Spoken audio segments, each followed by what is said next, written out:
Things just got worse and worse and worse as the night went on. Again, valiant effort down the stretch for the Bucs.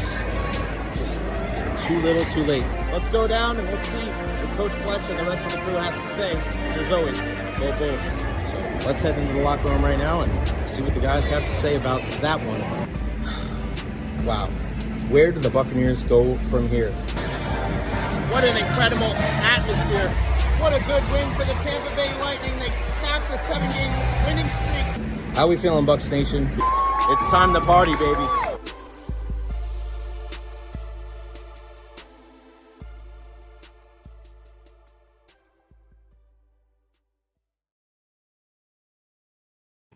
What is going on, everybody? Welcome to the Recher podcast, live here from South Florida ahead of the Lightning and Panthers Game 4 matchup tonight at Amerant Bank Arena, 7 p.m. puck drop. We will be in the building. Let's freaking go. Make sure you follow me on all social media platforms, Facebook, YouTube, Twitter, Twitch, TikTok. I am everywhere. Like and subscribe on YouTube as well. I always want to hear from you. There's plenty to get into on the program today. We're talking Lightning, we're talking Bucs, we're talking Rays, we're talking NFL draft. We are ready, and I hope you are too. There is the link, StreamYard.com/VAT6JTGC38. Feel free to take that link, put it on your phone, put it on your laptop, and join in on the conversations. Your video calls will be welcome on the program today. I want to hear from you, Team Tampa Bay. A couple of guests on the program today at 1:30. The great Dave Mishkin from the Tampa Bay Lightning Radio Network is going to join us, the voice of the Bolts. What does he have to say about this series? What does he have to say about Game 3 and Game 4?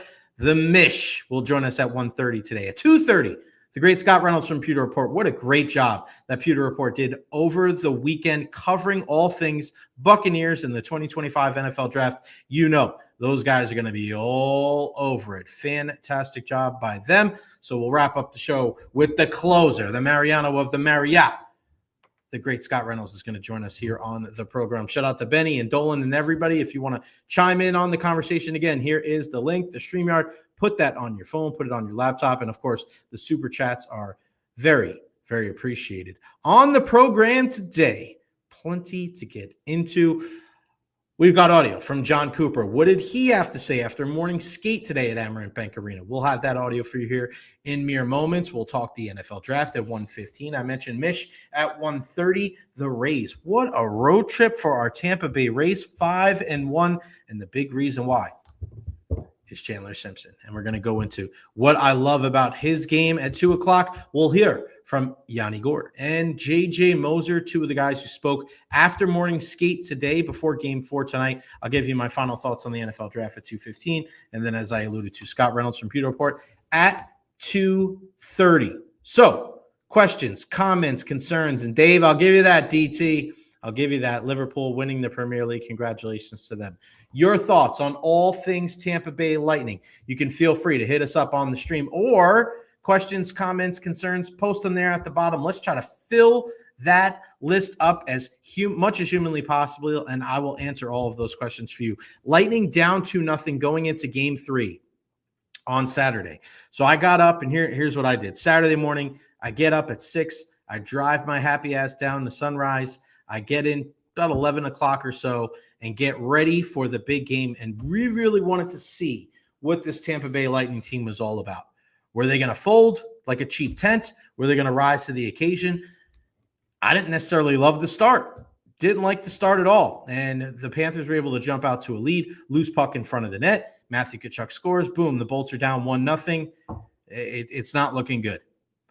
The Tampa Bay Lightning's best players needed to step up. And it was a weird environment. And I don't know if there is a little bit of fatigue because of the long postseason run for Florida last year and the year before. I mean, we saw that a little bit with the Lightning in the last couple of years, or if it was a 1 o'clock start. But it didn't have that same kind of buzz, that same kind of energy and emotion that I alluded to last week before Game 1 of this series over at Amalie Arena. And you get into a situation where Vazzy makes some good saves in the first, and then in the second period, the game was kind of hanging in the balance, and you're kind of looking around, and this is after Jake Gensel scored to make it 1-1. But you're looking at a situation where who wants to take this game? If the Panthers wanted to step on the freaking throats of the Lightning, they could have done that in the second period. They didn't do that. And the Lightning just hung in there. They get a goal from Nick Paul. They get a goal from Gensel. I know the first goal eventually went over to Braden Point. And then Glendening scores. And then you add the empty netter from Anthony Cirelli. And the Lightning are right back into this series. Shout out to Dave Velasquez, JLFG, Tampa Bay stand-up. Game 4, raise up and love the Bucs picks. Knicks with the win as well yesterday. Awesome weekend. Shout out to Nancy, who's been supporting for many, many years. And Dolan, you're right, buddy. Some good undrafted free agent signings for the Bucs as well. Tkachuk needs to be taught a lesson, David Terry says. And that was a big topic of conversation. And if you saw the video after Saturday that went viral, I asked the question to Jon Cooper what did he thought about the entire thing. And if you missed it, there's no way you missed it, right? You can't miss that thing. I thought it was right at the top of the feed here. Yeah, I had to ask him, but it's Jon Cooper for you. And with earlier in the week with Paul Maurice making a comment of we only hit the guys with pucks, and Jon Cooper in kind said pretty much the same exact thing to him. Wondering if there was going to be some type of suspension. There wasn't. I still think if there was a suspension for Brandon Hagel, there should have been one for Matthew Tkachuk. The big difference between those two was, and I don't understand why they're not bringing this up, but why are they so focused on comparing the hit to the Hagel hit?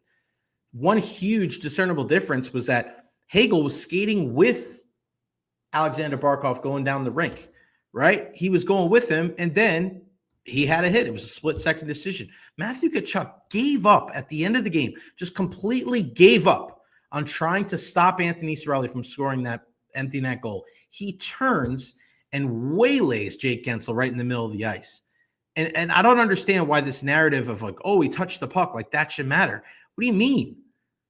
He literally went out of his way. And there's a lot of times when you have these hits and you're wondering about intent and you question the intent. I don't know. What were they intending to do? Did he really try to, put that guy in his ass? Did he try to hurt him? That was a clear indication of the intent, which was something that you did not necessarily know for sure in the Brandon Hagel hit. It's mind-boggling that whole aspect of it was barely mentioned when the league decided not to even review Matthew Tkachuk's hit in the middle of the ice on Jake Gensel. I don't know. I think we'll be here all day bitching and moaning about the Department of Player Safety. But the Lightning showed a lot of resolve, and I think the penalty kill there when they were killing and blocking all those shots right before the Luke Glendening goal, that is the type of style of hockey that they need to play if they want to be successful tonight. They have to leave it all on the line. They got to block shots. They got to make smart plays in their defensive zone. And if they do that, they're going to be in good shape. I have faith that and it's as much as I do have faith that the Lightning are, playing well and, getting better and playing good defensively. I'm not sold on the Florida Panthers from what you guys have seen so far. Are you convinced? Are you convinced that the Panthers are that much better of a team than the Lightning? I'm not. A lot of open ice. There's just, Tkachuk doesn't look 100%. Barkov doesn't look 100%. And you get Brandon Hagel back for game 4. So that is a huge deal when you're talking about the Bolts. Getting Brandon Hagel back in the lineup. One thing that was a little concerning was Anthony Cirelli not being in at skate today, and we were wondering if he was going to be in there. I wasn't one of those people because he left game 1, but he was there for game 2 and game 3. And you don't make Anthony Cirelli available to the media yesterday if he's not going to be in the lineup tonight. But Jon Cooper spoke earlier today. Here is the 2.5 minutes or so of Coach Coop speaking. An update on Anthony Cirelli, Andrei Vasilevsky being a Vezina finalist for the 5th time in his career, and what is it like for Victor Hedman to be the captain for the first time in this postseason? Here's Coach Coop after morning skate earlier this morning. What goes on? Yeah, he's Coop Vesey just named the finalist for the Vezina. How nice to see him after what happened last year, missing all the time with injury, to have a full year with him being healthy and now really playing well here in the playoffs. Yeah, he had 5 this year, and I think he gave up candidates. It's always tough. only 3 announced, and usually there's a pool of 6 to 8 guys, whether it's goaltenders, defensemen, forwards, for all the major awards. But there was no question he earned his right to be in that group. It was a no-brainer. Good for him. Alexander said yesterday that Brian Baker would be just a call energy to based on the fact that he played every day. Notice that, sense that from that. I think this time of year,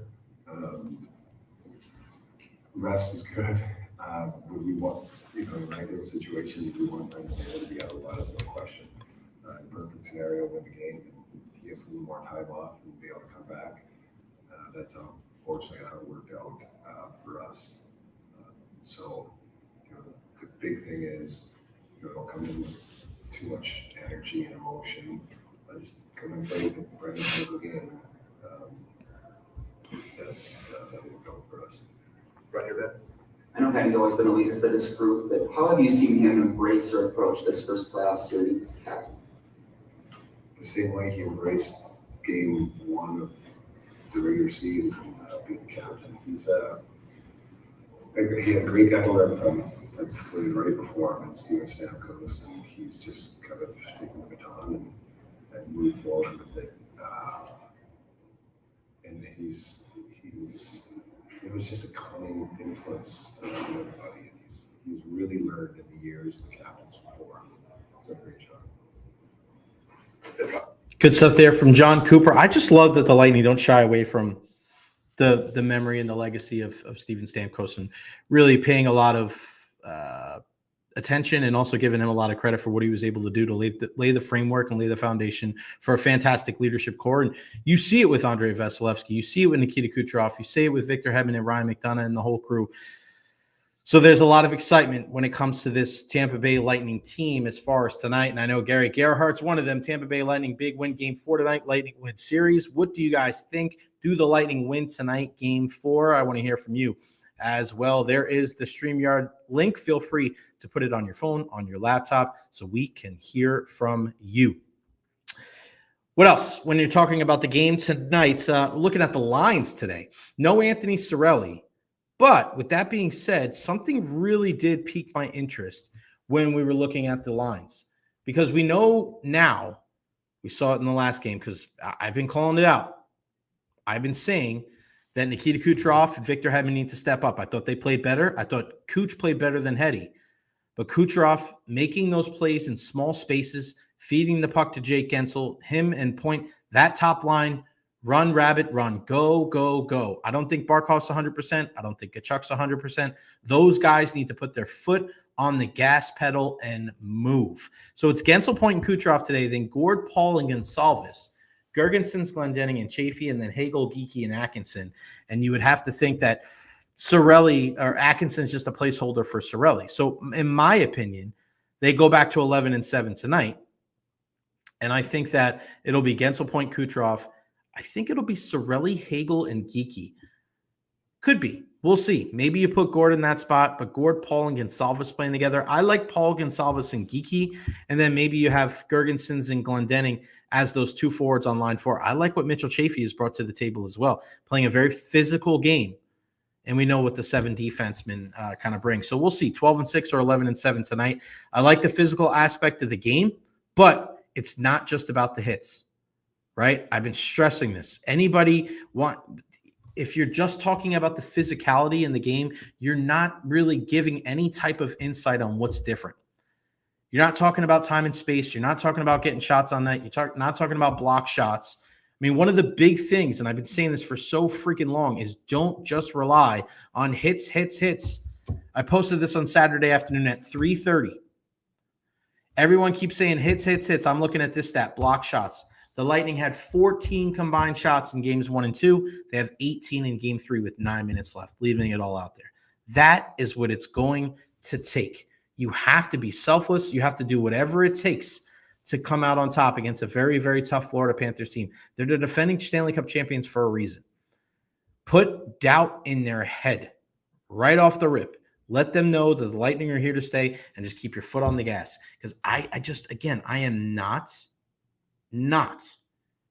going to I just don't see it from Florida. I look at game 1 and the Lightning, it was self-inflicted wounds. Game 2, I think Bobrovsky played well. But I look at the difference between this year and last year. And, man, last year it was like they were coming at the Lightning in waves. I don't think the Lightning would have won 2 games if they played 100. Now I look at it and go, I really like the way that the Lightning have played defensively.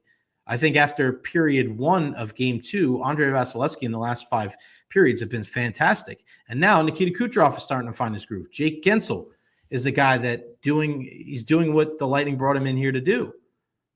And you get Geeky and Gonsalves and Nick Paul with a big goal. I'm very, very excited about the game tonight. I think the Lightning are in a good spot to win this game and to bring it back to Amalie Arena for game 5 on Wednesday, 2-2. All 4 series out west are 2-2. 3 of the 4 series in the East are 3-1. So it's up to the Lightning to change that. More Lightning talk at 1:30. Dave Mishkin is going to join us on the program. How about our Tampa Bay Buccaneers? The 2025 NFL Draft is in the books. I gave you my thoughts on Friday about the selection of Emeka Egbuka. Again, love the player, don't necessarily love the pick. I do think it's a little worrisome that we fall into these blind faith discussions when we're talking about sports. And I'm not saying, bitching and moaning just for the sake of bitching and moaning and just question everything.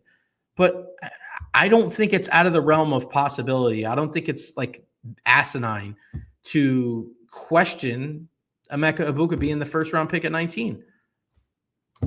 Pass rushers were there, linebackers were there, corners were there, D tackles were there, and I know you addressed them later on, and we'll talk about that in a second, but was wide receiver really a dire need? Was he really the best player available? He could have been.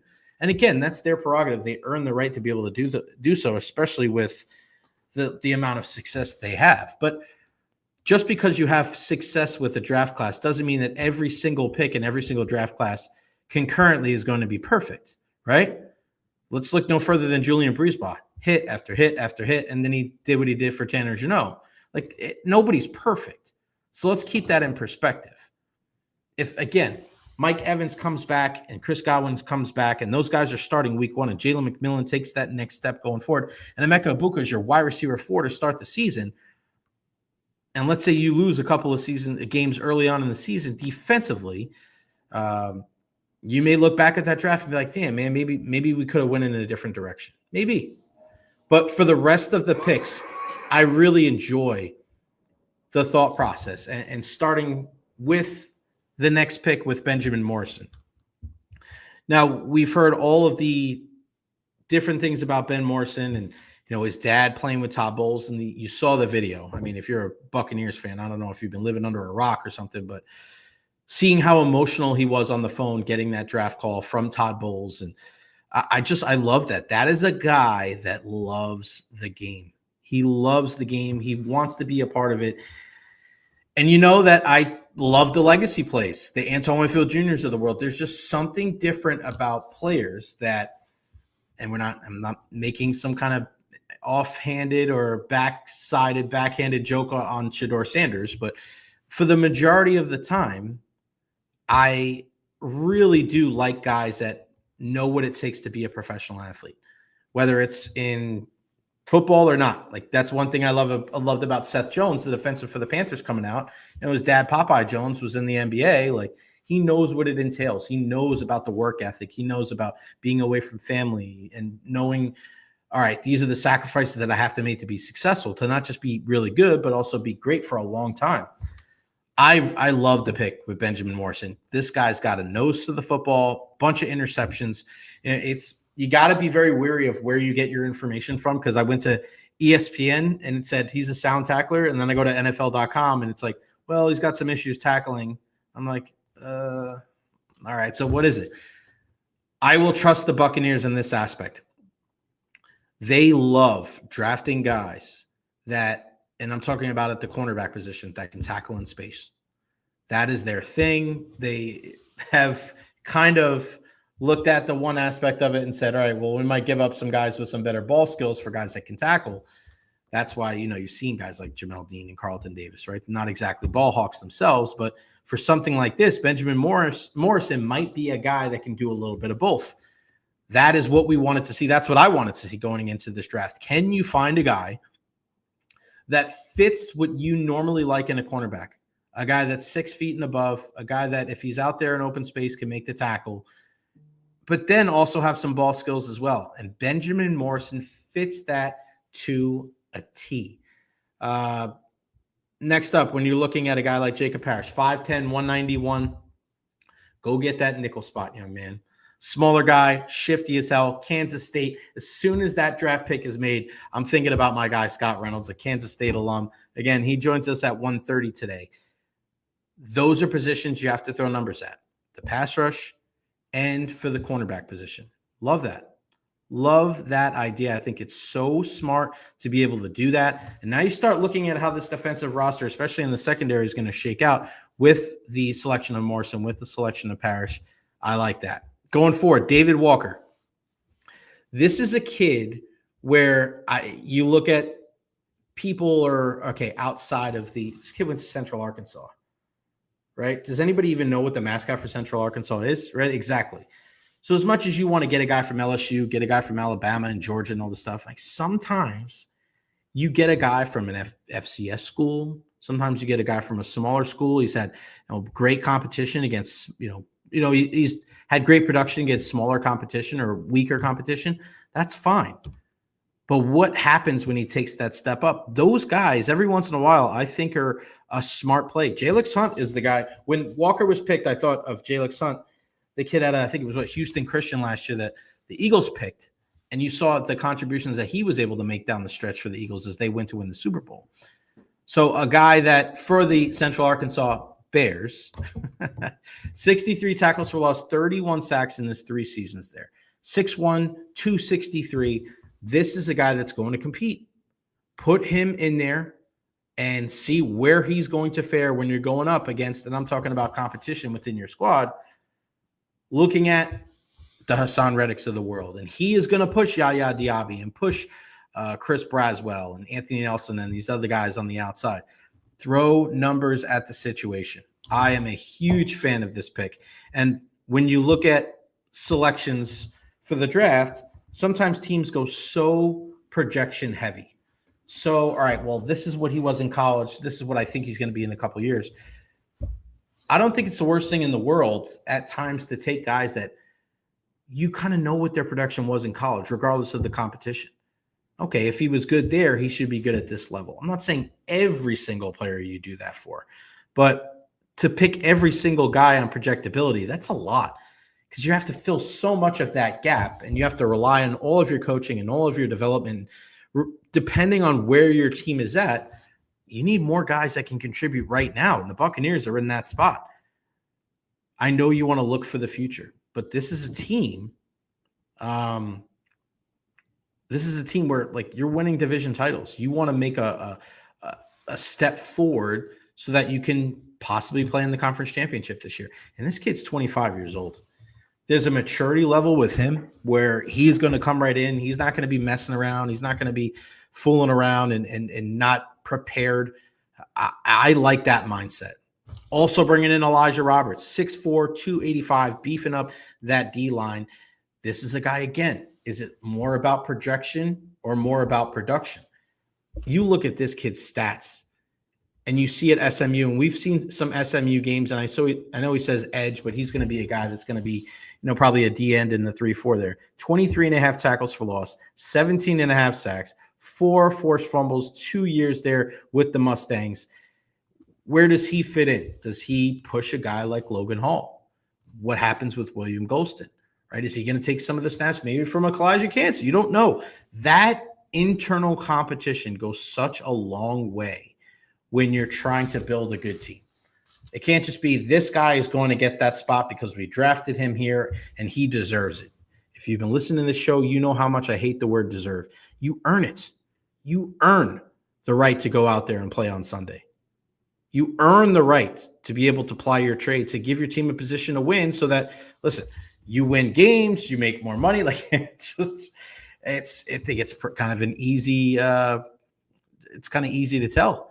And then you bring in Tez Johnson, the lightest guy for the draft, 154 pounds out of Oregon. We've heard about him for many, many years. He's quicker than a hiccup. Great relationship with Bo Nixon out there in Oregon. Of course, he knows a guy like Bucky Irving from their time with the Ducks. He's another guy. Everybody's not a cookie cutter. Everybody's not built exactly the same. Give me a 6'2", 215. Like, that's just not the way it works. That's not how sports works. You can look at some of the best athletes all across, just look at the 4 major sports, and they're all different shapes and sizes. There's no one size fits all. And when you have Tez Johnson, that's a $150, and then you get Big Dez from the Florida Gators over 430 pounds. I love the mindset for a guy like Jason Light. He does not have, we joke around that he does have a type, right? Those offensive linemen from those smaller schools. But I don't think that Jason Light ever looks at an athlete and goes, I'm going to take this guy off of my board because he's too small, or he's too big, or he's from too small of a school, or that type of open-mindedness. That is what sets great GMs apart from good GMs and guys that get fired in just a couple of years. You have to not leave any stone unturned when it comes to trying to find talent. Julian Breezeball says this to us every single year. When we bring up, hey, the trade deadline's coming up. Are you going to try to trade for this guy, or are you trying to improve the team? And he would tell us year in, year out, improving this hockey team is a 365-day-a-year job. It's not just like that with the Bolts. It's like that with Jason Light. It's like that with Eric Neander. It's like that pretty much with every team. And if you're not doing that, if you're not trying to improve your team, even outside of free agency and the draft and trade deadlines, like, you're not going to have your job very long. Because if you're staying stagnant and you're not trying to improve, other teams around you, that's exactly what they're going to do. Hammer, Jason Light, we trust. Fire the cannons. You got that right. And Jay Cobian, what's up, Jay? What if they know something we don't about Goblin's rehab progress that very well could have come into the play with Ibuka? That's a fair point. I know our pal Tom Krasnicki was bringing that up the other night when we had him on. This, like a lot of other things, it's not just about one thing. I think it's about a couple of different things, and that being one of them. I said this when Chris Godwin re-signed with the Buccaneers and did not go to whether it was either Jacksonville or the New England Patriots. If Godwin would have went to one of those other places, they would have paid him a buttload of money, and what they would have wanted him to be wide receiver 1, week 1, firing on all cylinders, regardless of what happened with the injury that knocked him out and cut his season short last year. The Bucs didn't have to do that. The Buccaneers know what a Chris Godwin season entails. And knowing that he's coming off of his second season-ending injury, it's going to take some time for him to kind of ramp back up to speed. We saw it the first time when he tore his ACL. That next year, he wasn't Chris. He wasn't the same guy that we all know that plays in the slot, makes those tough catches, gets those dirty yards. It took time. And I know we live in a very impatient society. Everybody wants everything in a microwave right now, right now, right now.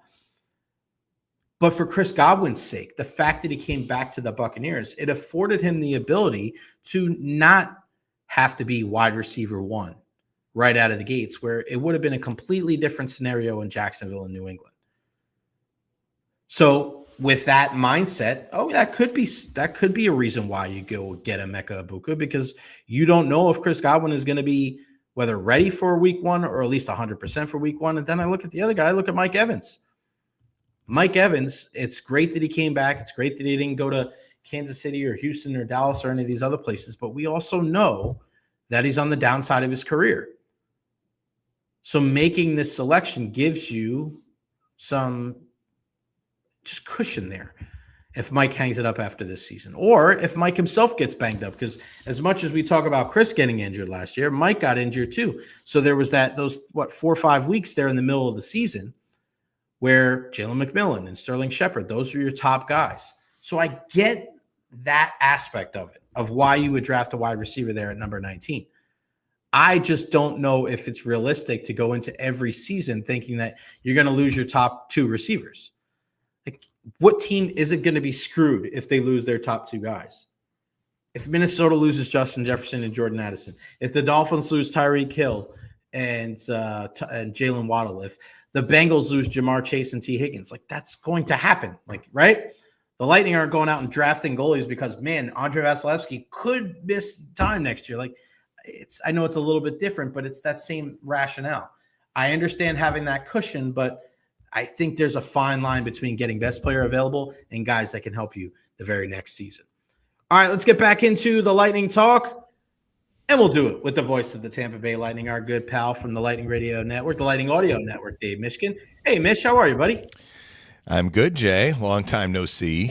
I mean that very sarcastically. We've seen a lot of each other the last day and a half. Pleasure's all mine, buddy. We were kind of joking around that you guys weren't at morning skate today, and I know you had Lightning Power Lunch today, but it was also an early wake-up call. That 8:45 bus from the beach to the arena, I was like, yeah, I don't know if the guys are going to come to that one. That's a little early. I actually went for a walk on the beach. Nice. Not that you need to hear all my dirty laundry, but I'm a runner, so on this short trip, I've had 2, for me, longer, harder runs, including one yesterday, and I'm like, okay, I'm giving myself a pseudo, not a full day off, but just a more moderate day. So I was out for about an hour.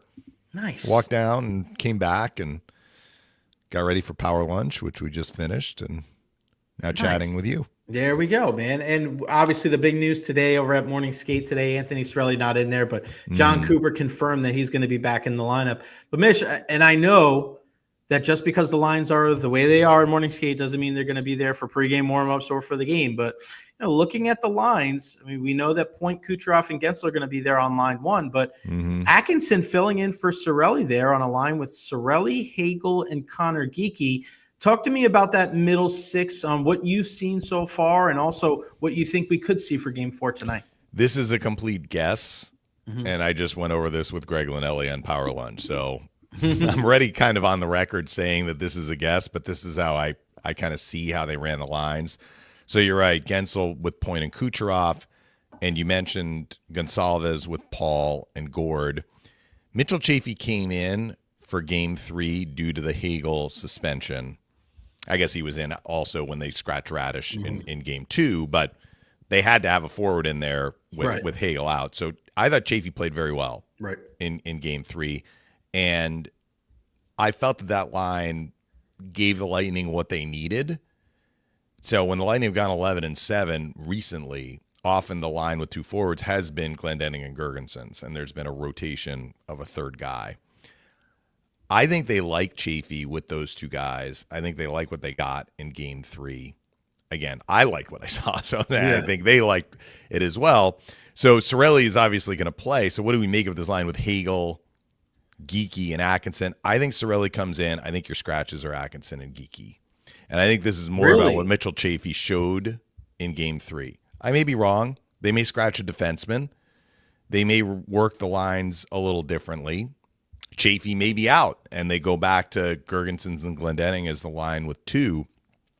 But the fact that Geekie was not on the line with Paul and Gonsalves tells you something, and he was like a placeholder for Cirelli, and how they ran the lines. So that's how I interpreted it, but it's not like Jon Cooper went on the record and said anything. So we'll wait and see. I think this is more of a compliment to Chaffee, though. I thought he gave the Lightning really good minutes in Game 3.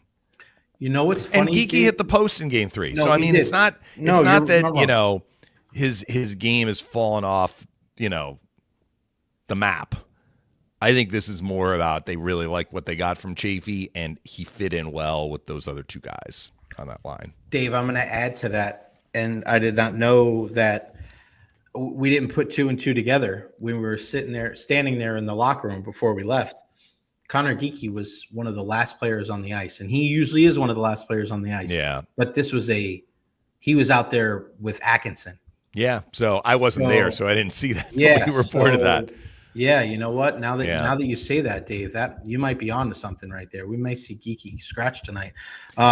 Coop will probably get asked about that after the game, depending on what happens in the game. He may get asked about it tonight. He may get asked about it tomorrow. Right. And they have their reasons. But again, I think this is less of a condemnation of the player coming out and more of a compliment to the player who's staying in. I agree with you. I couldn't agree with you more. What have you seen from I want to ask you about a guy like Gage Gonsalves. I know we talked about it during Lightning Power Lunch yesterday. We talked about the slipperiness, but for the different audience here, what have you seen as far as his growth from the first time you laid eyes on Gage Gonsalves to now? I mean, it's easy to just say like he's more confident, but what about his game has really translated to not just be successful in this postseason against the Florida Panthers, but also the back half of the regular season too? Well, I mean, the first time I laid eyes on him, I think would have been one of the training camps when, his final junior year was the weird 2021 season. So I'm not sure. I don't really remember the first time I saw him, but I saw him in some camps when he didn't last very long, and he went straight to Syracuse, and he was basically an AHL player for the first 3 years of his professional career. He got the 2 games with the Lightning last year in his 3rd pro year. So this was the year, because after 3 years for a lot of players, you lose your waiver exempt status. You are waiver eligible. Usually that's the time when, if you've been in the minors, this is the time to take the next step. I think he would have made the team out of training camp. He had a good camp, but he got hurt. So he started the year in Syracuse, got called up, started well, kind of plateaued. They sent him back to Syracuse. He cleared waivers, sent him back to Syracuse. He really got his game in order. He came up, and he's been fantastic ever since. So as we discussed on Power Lunch yesterday, to me, it's less about, I think he needed to become a more well-rounded player, but a lot of that happened in the minors. He was an offensive guy as a junior player, and he kind of needed to learn how to play, a two-way game. Your role at the NHL, even for skilled players, unless you're really unique, you're going to be looking at a bottom 6. You're going to be asked to check. So I think he learned that. I think the big difference between, let's say, the first half of this year and the second half of this year is belief for him. The belief that it's no longer, can I make it here? Can I stay here? Or even I can stay here, but what's my role? What do I need to do to stay here? Now he has the belief, I'm an NHLer. Right. And once you make that kind of leap, and I haven't talked to him about this, I'm just basing on what I'm seeing from how he's playing. All the other things that made him a high draft pick, and all the other things that he's been working on and improving upon in the minors, we're starting to see put into practice. So when you are a confident player, you lose some hesitancy to your game, and your natural instincts take over. He is a strong guy for a guy who's not the biggest guy in the world. Right. He's pretty hard on the puck. He is slippery, as you said. He can stick handle in tight spaces. He's a facilitator. He led Syracuse in scoring last year, mostly with assists. And we've seen that in his time with the Lightning. He can make really nice passes, putting teammates in a position where they can get into a scoring area. And he can shoot. Mm-hmm. He can score from distance, top of the circle, high slot. He can rip it. So, look, what I'm describing is a pretty well-rounded player, and, he's learned the defensive side of the game. So he has been a great story this year. People are like, where are the Lightning going to find, younger players? I mean, he's not as young now because he's in his 4th year pro. Yeah. But, the Lightning have traded away a lot of their draft picks. Gage Gonçalves was a guy, he was a draft pick the Lightning didn't trade away. They selected him, and they have developed him. And now he's an NHLer, and he is contributing in a big-time way. Jake Guentzel is a guy that we always knew how good he was, Dave, right? I mean, but it's never the same as when you see a guy day in, day out, night in, night out. And I think sometimes you play with a guy like Sidney Crosby, and some people will go, all right, well, what happens when you're not playing with an all-time great? And then he goes to Carolina at the deadline. You're like, wow, he's still contributing. He's still, stepping up. And then we see it here, 40 goals. He scores – has the goal the other night. For a while, he had 2 goals before they switched it over to Braden Point. But what is it about his game, Dave, other than just the ability to play with great players? But what is it about Jake Guentzel's game where it seems like at this time of year, he is one of those guys where the cream rises to the top?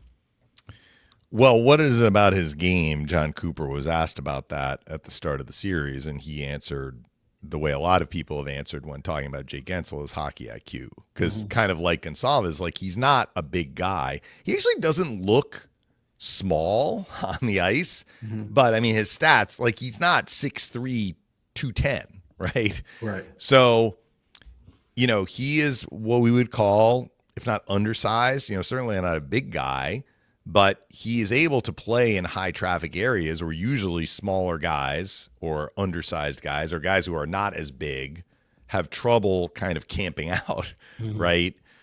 So I think he's a very smart player. He can find open spaces on the ice. And the point about playing with Crosby, and he played with Sebastian Aho during his brief time in Carolina, and he's played primarily with Point and Kucherov.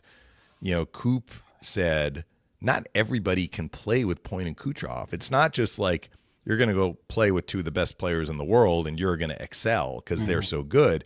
You have to be able to think the game like they think the game, or else, it's like they're doing calculus and you're doing like second grade math, right? I mean, you kind of need to be able to keep up and anticipate what they are doing and kind of complement them in a productive way. And Gensel has that in his DNA because that's what he's done throughout his career. Son of a coach, right? So, I mean, he knows the game really, really well. Why does he have this playoff success? I mean, we've only seen him in the playoffs for these 3 games because when he was in Pittsburgh, the Lightning never saw the Penguins in a playoff series. He did a lot of damage in his rookie year. The Penguins won the Stanley Cup that year. I think he had 13 goals of the 40 that he has scored. But the Penguins haven't done as well, since then. I think since winning the Cup in his rookie year, the Penguins won a first-round series the next year, and they haven't won a round since. And then last year in Carolina, he won a round because the Hurricanes won a round. So since winning the Stanley Cup as a rookie, he's only been involved in 2 winning playoff series. So he just hasn't had as many games played. But you look at his goals in the playoffs, 40 goals. Like I think he ranks 7th in NHL history when you factor in goals scored per playoff games. I mean, you're talking about some of the all-time greats, and his overall points per game is he's basically 1 for 1. So even when the Penguins, and I'm just using them as an example because, that's where he spent most of his playoff time, even when they would go out in the first round, he was still being productive. Why is that? Well, I mean, he was asked after Game 3 just about being in the playoffs, and he's like, it's the best time of the year. This is when you want to be playing. So clearly a very, very good player, one of the top players in the NHL. His game doesn't drop off at all in the playoffs, and if anything, it elevates. What do you think that the Florida Panthers are going to do? Is this one of those things, Dave, where they're just going to say, hey, no reason to overreact. We don't got to freak out. Let's just get back to playing our game. Is there any big – if you're Paul Maurice, I know that's a kind of a tough question to ask, but if you're the Panthers, do you try to do anything completely different? I know we did see Greer's coming in from Semskevich today or tonight. So that's the one adjustment there. But is there anything else from your eagle eye point of view up there where Florida's got to do this different if they're going to win this game tonight? I think they played pretty well in the series, honestly, Jay. It was a weird Game 3 for them because their best defensive defenseman, one of the best defensemen in the NHL, Gustav Forsling, was -4. You were talking about Ekblad. His partner was -4. Of the two, Forsling had his fingerprints more on those minuses than Ekblad did. So if you're Paul Maurice, you're like, this was just a weird game. That is probably, we don't need to do that. Forsling will be fine. Whatever the percentage is, 95% of the time, Gustav Forsling makes the right play. Just so happened he made a couple of plays that turned into Lightning goals in Game 3. Right. What I would expect, and this isn't exclusive to the Florida Panthers, I think it's true in many playoff years. I think we've seen it in this playoff year in all the series. The team that loses the previous game usually has some kind of a response in the next game. And sometimes it's right at the beginning of the game. We saw that from the Lightning in Game 2, right? They came out like gangbusters. I mean, the Lightning didn't really have a response at the beginning of Game 3, and they lost the previous game. But, for the Panthers, they'd won 2, now they lost. So what's going to happen in the next game? You might say, well, the Lightning have gained some confidence. They finally generated some looks against the stingy Florida defense. I think score effects had something to do with that. The Lightning weren't chasing. They were either tied or up after the goal late in the first tied the game at 1. But for the Panthers, I would expect they're going to have some pushback tonight. And it's not really XO pushback. It's more just surging, right? They're going to dig in because they put themselves in a great spot winning the first 2 on the road. The last thing they want is to be 2-2 going back to Tampa. Not that they are intimidated by going to win a road game. Right. But they had control of the series. I think they still have control of the series. But if they lose tonight, Now it becomes a best of 3, obviously. I mean, I'm stating the obvious here. So I think they are going to be extremely motivated to kind of push back after taking a gut punch in game 3. That's what I would expect tonight. Less about the X's and O's. Right. And I think the players that kind of struggled for them in game 3, I would look for them to bounce back tonight. One guy that hasn't struggled for the Tampa Bay Lightning over these last, 4 or 5 periods is a guy like Andrei Vasilevsky. And Mish, we find out today that he is a finalist for the Vezina Trophy for the 5th time in his career. Already won it once. I'm so happy that he was able to be healthy after missing the first 20 games last year. But when you look at him and you see what makes him so great, he's so detailed. The way that he tracks the puck. I don't know I don't want to say we take it for granted, but it's going to be a sad day when the Tampa Bay Lightning don't have number 88 between the pipes, because my goodness, to just be able to fill his name out on the sheet every night, it gives you a chance to win. And I wonder if Florida looks at this. Are they concerned with Vazzy at all? Do they know who they're going up against? You're right. So I don't know if necessarily they're like trembling in fear, but they have to know as well. Like, we got to throw a bunch of pucks on net. We got to do whatever we can, because the big cat seems to really be rounding into gear right now. Well, he had an outsized role in the Lightning's game 3 win, because that was as busy as he has been in the series. I mean, I said on our show yesterday, you and I were talking about this, and I said, I think the Panthers had more scoring chances in game 3 than they had in the first 2 games combined. They had scoring chances in game 1, and they were great scoring chances. They just didn't have a lot of them. They only had 16 shots. They built a big lead, and they were kind of like, all right, we don't need any more goals. Game 2 was a quiet game for really both goalies. Right. Once it became 1-0, both teams D'd up. So Vazzy hadn't really been dealing with consistent pressure until game 3, but in game 3 he saw it, particularly when it was 1-0 Florida in the first period. And the Panthers generated a bunch of dangerous chances, and Vazzy turned them all aside. Huge key to their win, because they kept the game, thanks to Vazzy, 1-0, right? It wasn't 2-0, it wasn't 3-0. They didn't fall into a deep hole, and then they got the game tied. So, I mean, look, he had a great year. Statistically, he had a great year. Visually, he had a great year. I don't think he's going to win the award. I think Hellebuck is going to win it based on Hellebuck's season. I will point out that these votes are cast before the first playoff game is played. So this is, like a lot of the awards, a regular season award. I mean, it's not, because the player says, I won this trophy, but it's basically, it's voted on based on what you did during the regular season. The Vezina is also voted on by the general managers.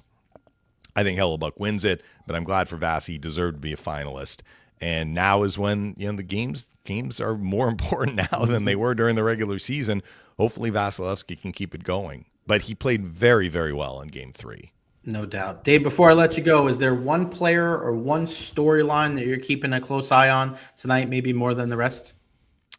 I am curious to see if either one of these teams can kind of get their power play going. I know the Panthers had the 3 for 3 in game 1. The Lightning were really out of sorts, and they also didn't have Srelly on any of those kills. It was just game 1 was like thrown in the garbage if you're the Lightning. Since then, though, neither team has scored in the power play, despite having lots of chances. Both teams have had a major as well where they didn't score. And we've seen the power play really flip the balance in other series.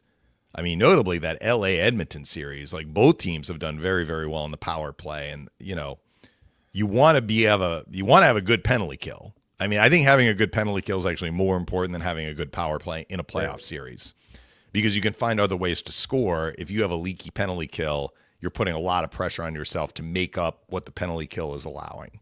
Having said that, both these teams have good power plays.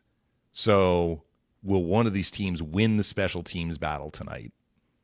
And it could mean the difference in the outcome. Or it'll just be a push again, right? Which we've kind of seen the last 2 games. No doubt about it. He is the voice of the Tampa Bay Lightning, our good pal Dave Mishkin from the Lightning Audio Network. Make sure you go get the book too. Blind Squirrel, man. People were talking about it the other night at the game. I was like, Mish, man, it's getting out there, buddy. So how's everything gone with the book, man? Everything you expected? Yeah, it's been such a rewarding experience, Jay. The writing it was one part of the experience, and then getting it published was another part. But it came out about a year ago, and I've really I had some help in the Tampa Bay market getting the word out, and the response was great. I've kind of spent this year though, like learning about what works and what might be a smart marketing move and what is just kind of spinning your wheels, and you kind of have to go through it to figure it out. This is not my wheelhouse, so I've thrown a lot of spaghetti at the wall, and some of it is stuck, some of it hasn't, but you have to go through that learning experience. At the end of the day though, I wrote the book because I wanted it to be read, and I'd like it to be read by as many people as possible. And so really kind of my next step is to try and spread the word outside the Tampa Bay market, because most people in our market have heard of it. If they're interested in it, they've gotten it. Maybe they haven't read it yet. I mean, for me personally, sometimes I get a book and I'm going to read it. I just haven't read it yet. But I think there's an audience out there, sports-related audience, mental health-related audience, love story-related audience, character kind of driven story-related audience. I think there is an audience out there that just doesn't know it exists. And so the challenge is like, how do you tap these people on the shoulder and let them know it's there? And if they get it, they'll enjoy it. I know that's my hope anyway. I know they can get it on Amazon. Where else can they get it, Dave? Well, yes, Amazon is one place to get it. You can find it on actually just a lot of these websites. Barnes & Noble has a website as well. It's on there. In Canada, actually, it's on indigo.ca. Nice. So it's been on these platforms. Retail-wise, though, the team store still has it at Amalie Arena, and it's at a bunch of local bookstores in the Tampa Bay market. Barnes & Noble Brandon has it. Tombolo Books in St. Pete has it. But I think if you Google it, you can pretty much find a place that works for you. Some people like ordering books on Amazon. Some people don't, but you don't have to. It's available in other places too. It's a beautiful thing. Again, the voice of the Tampa Bay Lightning and our good friend Dave Mishkin. Mish, appreciate you, buddy. I've seen a lot of you, and I'm going to see some more of you. I'll see you later on tonight. Yeah, Thanks see you in a few hours, buddy. Jay. Thanks. All right, buddy. The one and only Dave Mishkin. Again, Blind Squirrel. Go get it today. Amazon. I got it pulled up right here, man. Go get it. And go get you a copy. What a fantastic story about mental strength and mental health. And, of course, hockey built into it as well. Follow me on all social media platforms, Facebook, YouTube, Twitter, Twitch, TikTok. I am everywhere. Like and subscribe on YouTube. Man, he brings up a good point. Could Connor Geekie be scratched tonight? Looking at what the lines were, and Geekie was on that line kind of filling in with Hagel, knowing Cirelli was going to be there, and the fact that they were the fourth line that was deployed there. Interesting. All right, let's talk some Rays baseball. What about our Tampa Bay Rays? 5-1 on the road trip. They get a well-deserved day off tonight so they can watch some Lightning hockey before they're back in action tomorrow night against the Royals. Taj Bradley on the mound. But you look at, you're going after struggling at home, what's going to happen? You go to Arizona, you win a couple there. You lose that first game, too, on Tuesday, 5-1. Littell's 0-5. You're like, oh, no. But then they bounce back, 7-6 win on Wednesday, 7-4 win on Thursday. And then you go and play a team in the San Diego Padres, balling out at home. And they really rose to the occasion. And started with the start by Shane Baz. He moves to a 3-0 record with a 2.45 ERA. And then Saturday, Ryan Pepio, my guy, a big 4-1 win. You're going toe-to-toe with Dylan Cease. I know the numbers don't look great, but this is a guy that on any given night can give you 7 or 8 shutout innings. And then Pete Fairbanks picking up the 5th save. And then yesterday, a 4-2 win. Fairbanks with the 6th save of the season. And Littell, who was 0-5 going into the game, did a great job, gave him 5 innings, kept the ball in the yard. But I want to talk about one guy that has really done such a phenomenal job with the Rays, and that's Chandler Simpson. Chandler Simpson is one of the most exciting players that we've ever seen put on a Tampa Bay Rays uniform. And I don't think that's hyperbole at all. I'm not saying he's the best. I'm not saying he's the greatest. I'm saying he's one of the most exciting. This guy is quicker than a hiccup. And when he puts the ball in play, good things happen. We saw it in spring training, and now we're seeing it with the big club once he got called up. you can't turn away when he's on the TV, whether it's defensively, whether it's offensively, whether it's on the base pass. Like, this guy is exciting as hell. He's the most exciting player that the Rays have had since Randy Arozarena. He gives you that same type of feel that a Kevin Kiermaier or a BJ Upton or a Carl Crawford. Again, I'm not saying best player, greatest player. I'm not saying he's an all-star Hall of Famer. I'm talking about exciting. There's an excitement that Chandler Simpson brings to the table when he's on the field for the Tampa Bay Rays. And that goes a long way. That goes a long way with this fan base, looking for reasons to cheer for this team. And I don't know if there's many more reasons right now than watching this kid do his thing. Look at what his numbers are right now. After going 3 for 4 on Sunday, his average is 400. I love that he's batting leadoff. If they're facing a right-handed batter, put him at the top of the lineup, slap the ball, put it in play, do whatever you got to do to put heat on the pitching and the defense. For many, many years, I've been saying and calling for the Tampa Bay Rays, do something more creatively offensively. Don't just stand there and wait for the 3-run home run that's never going to come. That works for other teams. That doesn't necessarily work for you guys. Get a guy that does something different. Get a guy that is non-traditional. I don't care if he swings with the wrong hand on top of the bat. Like, I don't really care. Go out there and do your thing. I love what Chandler Simpson is doing. I like that the Tampa Bay Rays are letting him do his thing out there. I mean, Jankowski goes in the game. I know some people are wondering, like, why is he going in there? He goes 2 for 4. We know what guys like Diaz and Aranda and Caminero, like, those are your middle of the lineup guys. But the guys at the top, the guys at the bottom, those are the guys that are going to really show if this team is going to be worth a postseason bid or not. I'm so happy for the Rays and the way that they were able to circle the wagons for this. It could have got, you don't make the playoffs in April, but sometimes you can miss it. And everybody kept saying, look at all this stuff. Look at all these home games. They should be fine. Jump out to a lead, try to get out in first. That doesn't happen. What are you going to do? Are you just going to sit there, woe is me, feel sorry for yourselves? That's not what they did. They picked up their bootstraps and they went to work against 2 of the better teams in the National League. And I think that was a bold statement from the Tampa Bay Rays this weekend.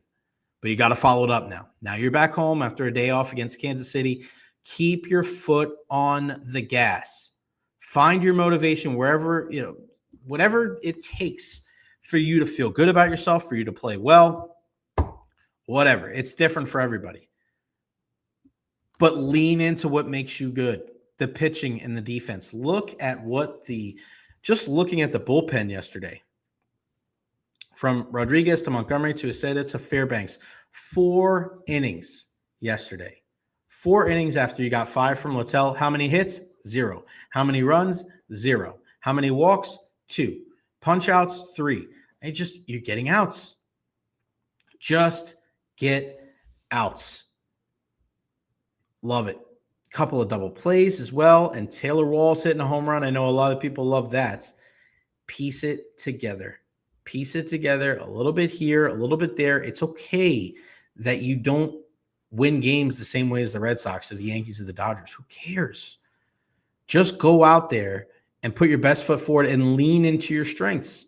I mean, Pepio, again, doing what he did. 6 innings pitched, 3 hits, 1 run, 2 walks, and 3 Ks. Didn't have that strikeout stuff, but keeping that tough San Diego lineup to just 1 run. And then what did the bullpen? 3 scoreless innings, 2 hits, no runs given up, only 1 walk and 3 Ks. That's what it's going to take for the Rays to win. If they're going up there and they're not putting the ball in play and their guys in the bullpen are really struggling, this team's got no shot. They got no shot. Their offense isn't going to be able to come in there and just say, all right, well, we're going to make up for all the deficiencies and we're just going to hit a bunch of home runs. Like, that's not realistic. You can't sit there and wait for that. Friday night, driving back and hearing how that game ended on the double play was freaking amazing.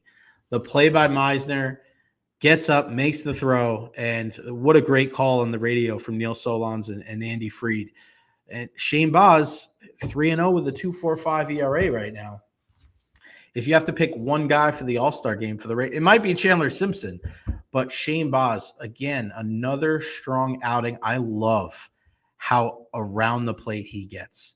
He is not a guy that's just messing around.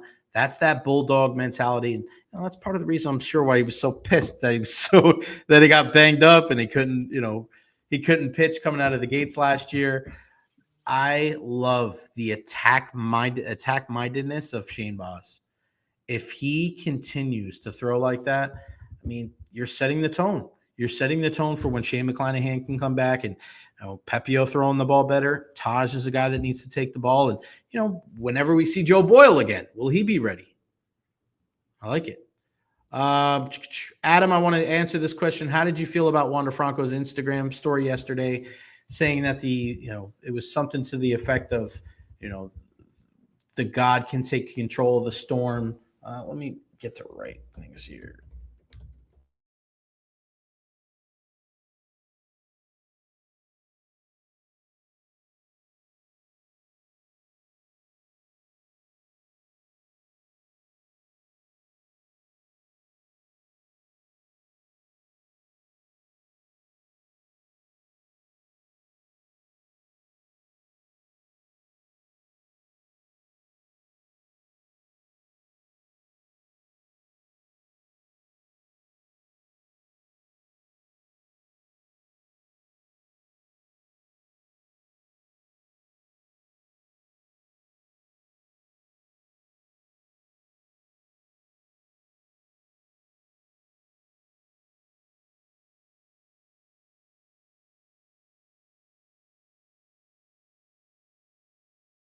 My mic was unplugged. Sorry.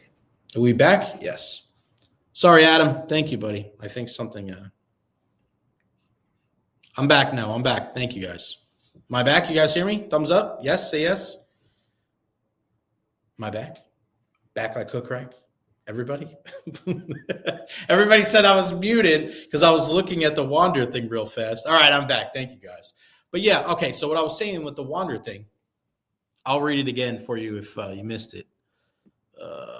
A ti no hay tormento que Dios no pueda sanar, which translates to, there is no torment that God cannot heal. I mean, enough with the social media post, right? Like, Wander, you screwed the pooch, buddy. Like, you were not making good decisions, man.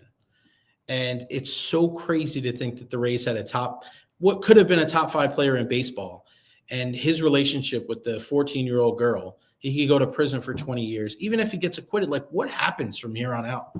Even if he gets acquitted, are the Rays on the hook for this money, or does he come back? Like, I don't know if I don't think he'll ever play for the Rays again, but does he come back and play for somebody else? Like, let's say he gets acquitted and they find a way, and like the Rays trade his rights to somebody else will let him. They won't care about this kind of stuff. I had this conversation with we were talking about it last night at the media dinner about Shedeur Sanders and just players, and obviously Shedeur is a completely different story when it comes to what happened with Wander Franco.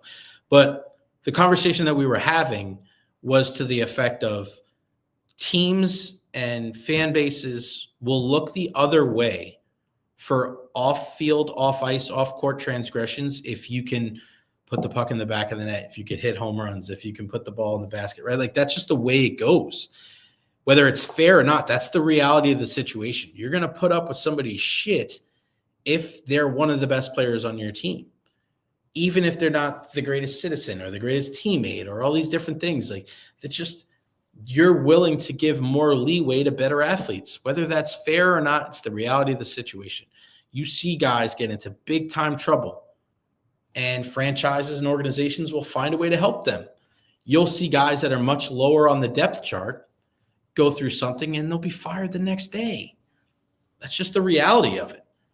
But this is just on a completely different level when it comes to Wander Franco.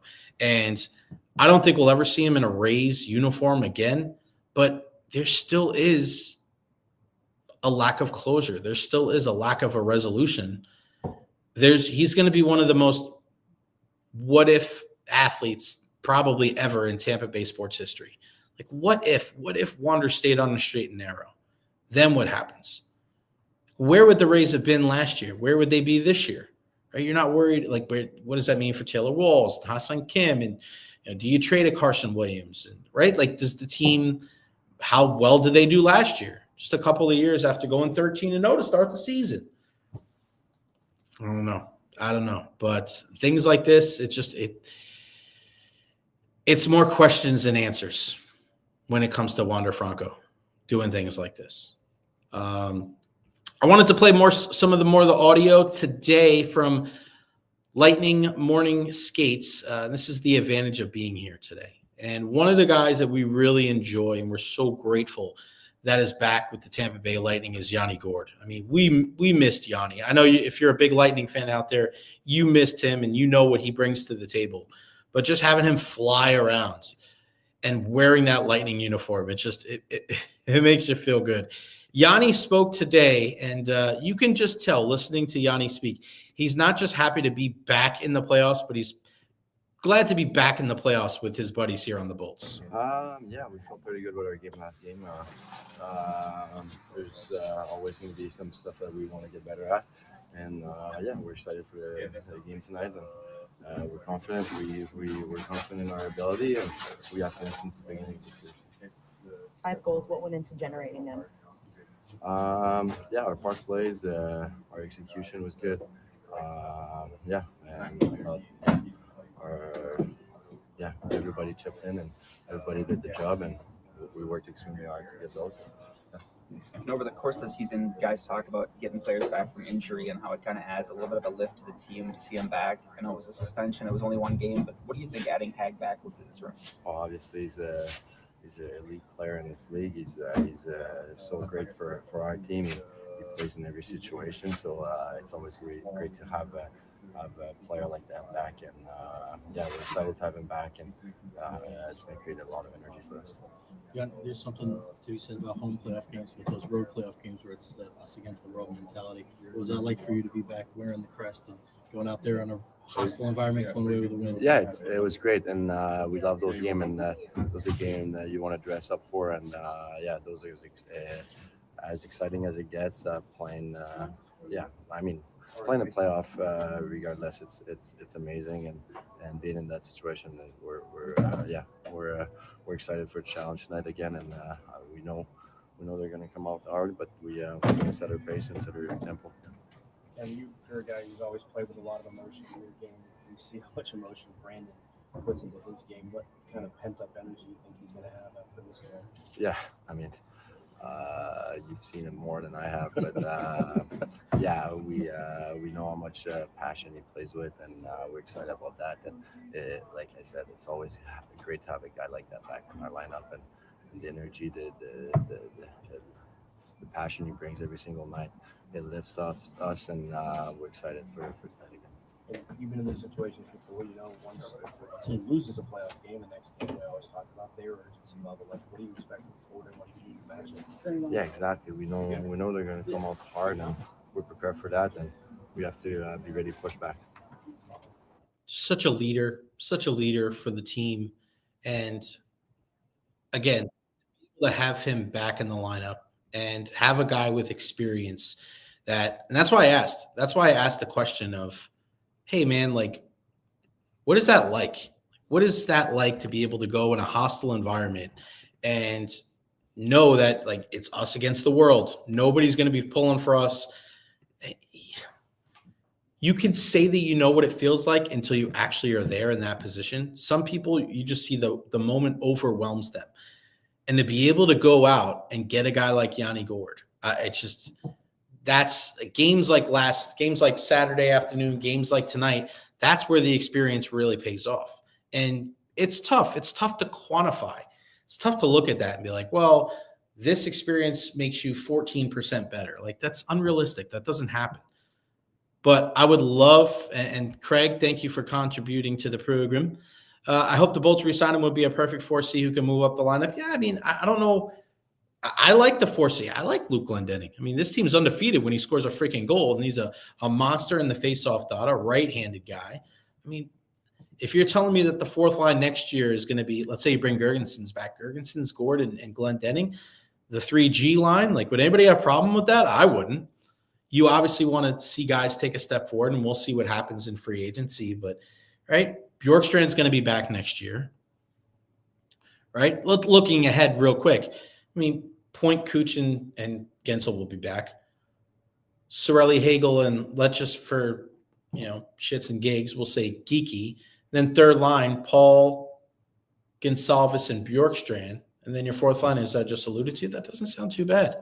It would, be great to have Oliver Bjorkstrand for the series. Unfortunately, we don't. Another guy that the Lightning were able to bring in, and for all the talk about what the job of Ryan McDonough has been like this year, and of course, I love Mac. He's the best. But let's not forget J.J. Moser, man. J.J. Moser slotting in right there next to Victor Hedman has played a big role. Here's an exclusive one-on-one with Mo. Nobody else got this. Here's what JJ had to say after morning skate today. Mo, heck of a win there in Game 3. What's the most important thing to kind of carry over to Game 4 to bring forth that same energy that you guys had there for Game 3? Yeah, I think it's just bringing the momentum. I think bringing that energy that we had there and just kind of lean on them and just roll line after line and kind of, make them tired, make them make mistakes. I think that's just the way it has to go here. Everybody talks about how important their forecheck is. How important is that, kind of that first pass for you guys in your own zone to make sure that you're taking care of the puck as you get out of your own zone? I'd say it's one of their strengths, and if we can limit their strength as much as possible, certainly it's a good thing. So it has to be. It's very important for us that we get out of our zone and kind of eliminate their forecheck. What was that first road playoff game like? It's one thing to be at Amalie and everybody's supporting you, and that us against the world mentality. What was that like? Oh, it's cool. It's super exciting. I mean, whenever you feel the emotions from the fans, whether it's for you or against you, it gives you energy either way. Right. So it's certainly cool to take that energy and kind of stick it to them. Hagel coming back tonight. When you have a guy like that who misses just one game, right, and you know that he's going to be back no matter what. What does that do for a room knowing you're getting one of your pivotal players back in the lineup? Oh, for sure, it's huge. For sure, helps a lot. I mean, he's an unbelievable player. He brings so much of that energy, so much of that grit, and he's crucial in all situations on the ice, where it's PK, power play, 5-on-5, defensively, offensively. So he does it all. Yeah, he does it all. Certainly great for us having back. Love it. Mo's the man. He's such a great dude. And man, an underrated addition to this team that doesn't get nearly talked about enough. I wanted to show you guys this picture that I took earlier today.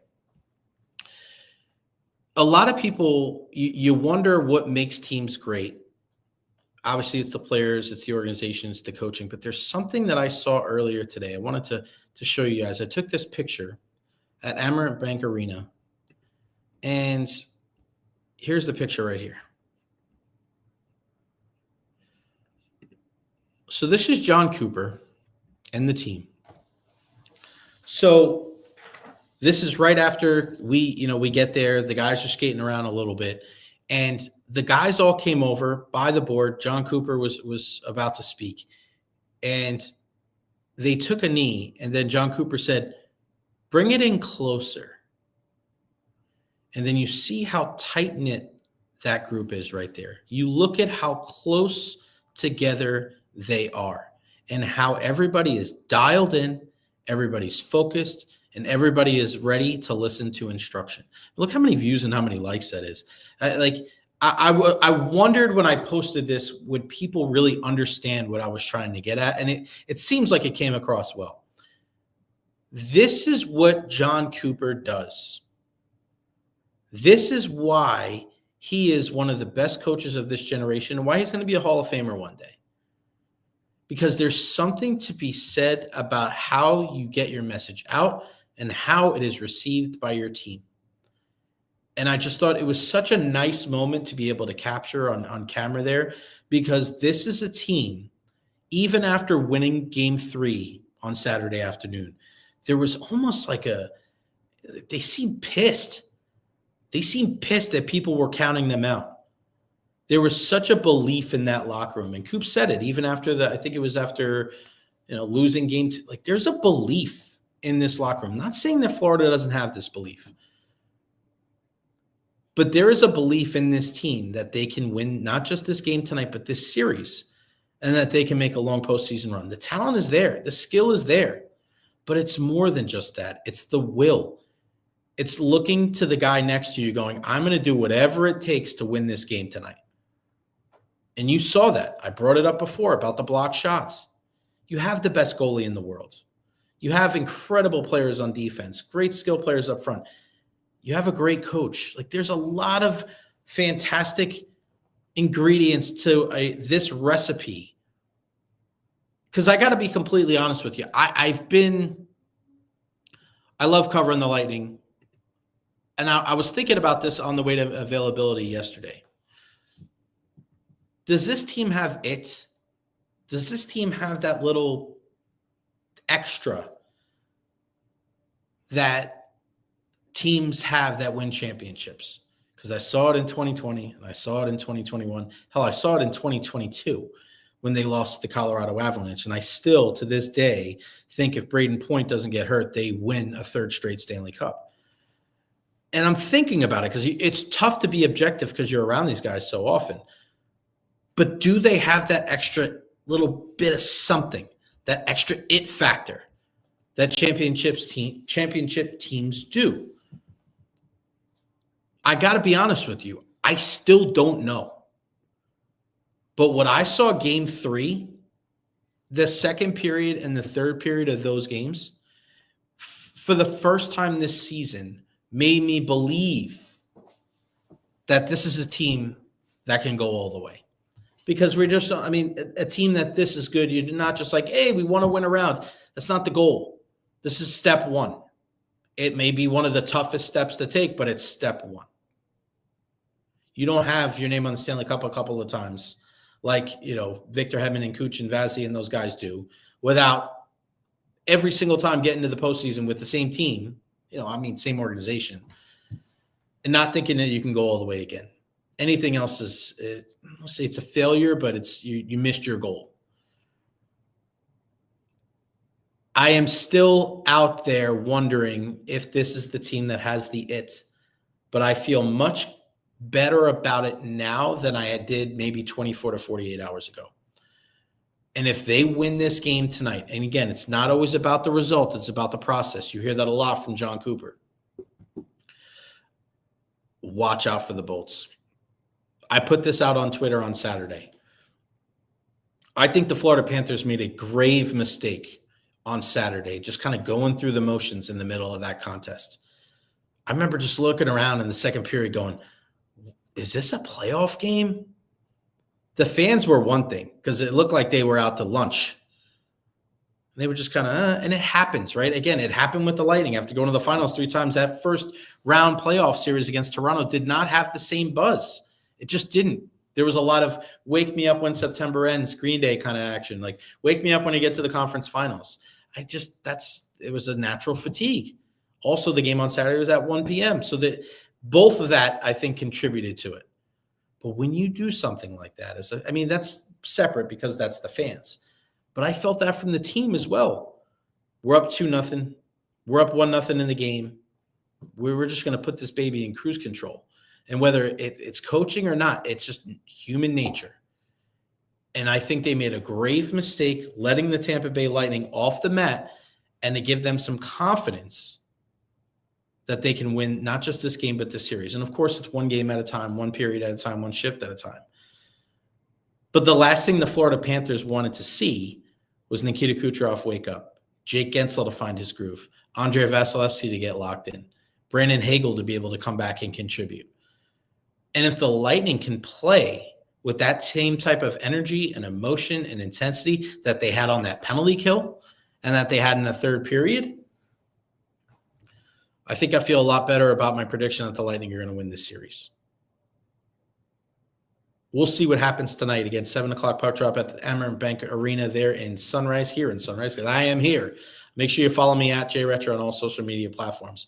NFL draft over the weekend, and obviously the big story over the weekend was Shedeur. We got breaking news here from the NBA. Damian Lillard, torn Achilles tendon, out for the year. Poor guy, man. I mean, guy had a blood clot, comes back, and you just saw it.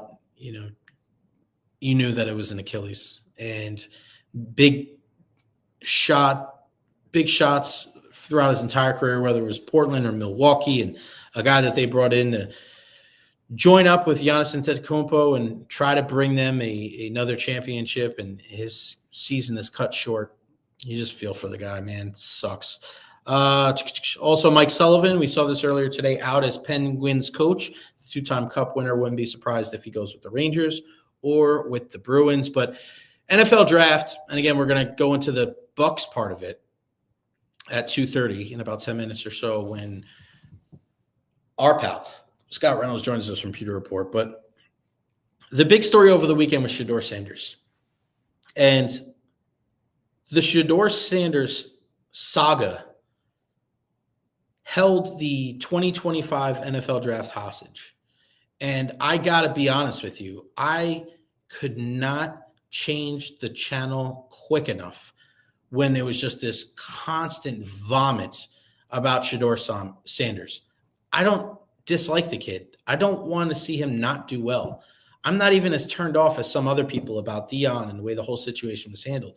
But it's just the freaking coverage over and over and over and incessantly about Shedeur. Like, there's more talk about Shedeur Sanders than Cam Ward, and he went number 1 overall. Like, enough already. I think Mel Kiper and the way that he conducted himself, he should be ashamed of himself. That's ridiculous. You're talking shit about the NFL. Dude, the reason why you have a job is because you cover the NFL draft. Saying that, oh, the NFL doesn't know how to evaluate quarterbacks. Man, I remember when you told me that Jimmy Clausen, you were going to put your career on the line. That Jimmy Clausen was going to be this great quarterback out of Notre Dame. He was trash in the National Football League. You don't have to give up your job. People weren't sitting here saying that you needed to quit and get fired. Like, this is football. It's a game. It's not a privilege. It's a privilege. It's not a right. Like, you were wrong. Big time. A lot of people were wrong. And the more and more you talk about it, the more and more, like, I don't see why everybody's so surprised. If all of these interviews were as bad as they were, going with the fact that he was a guy that there was a lot of questions whether his skills are going to translate to the pro level, we're going farther and farther away. I said this months ago. We're getting farther and farther away from traditional pocket passers and more towards guys that have to be able to get outside the pocket and make some plays with their legs. That's not his style. You look at all the things that go against him. Was he protected having his dad as the coach at Jackson State in Colorado? Maybe. Did he get some of the Johnny Manziel and Mike Evans treatment playing with a guy like Travis Hunter? Maybe.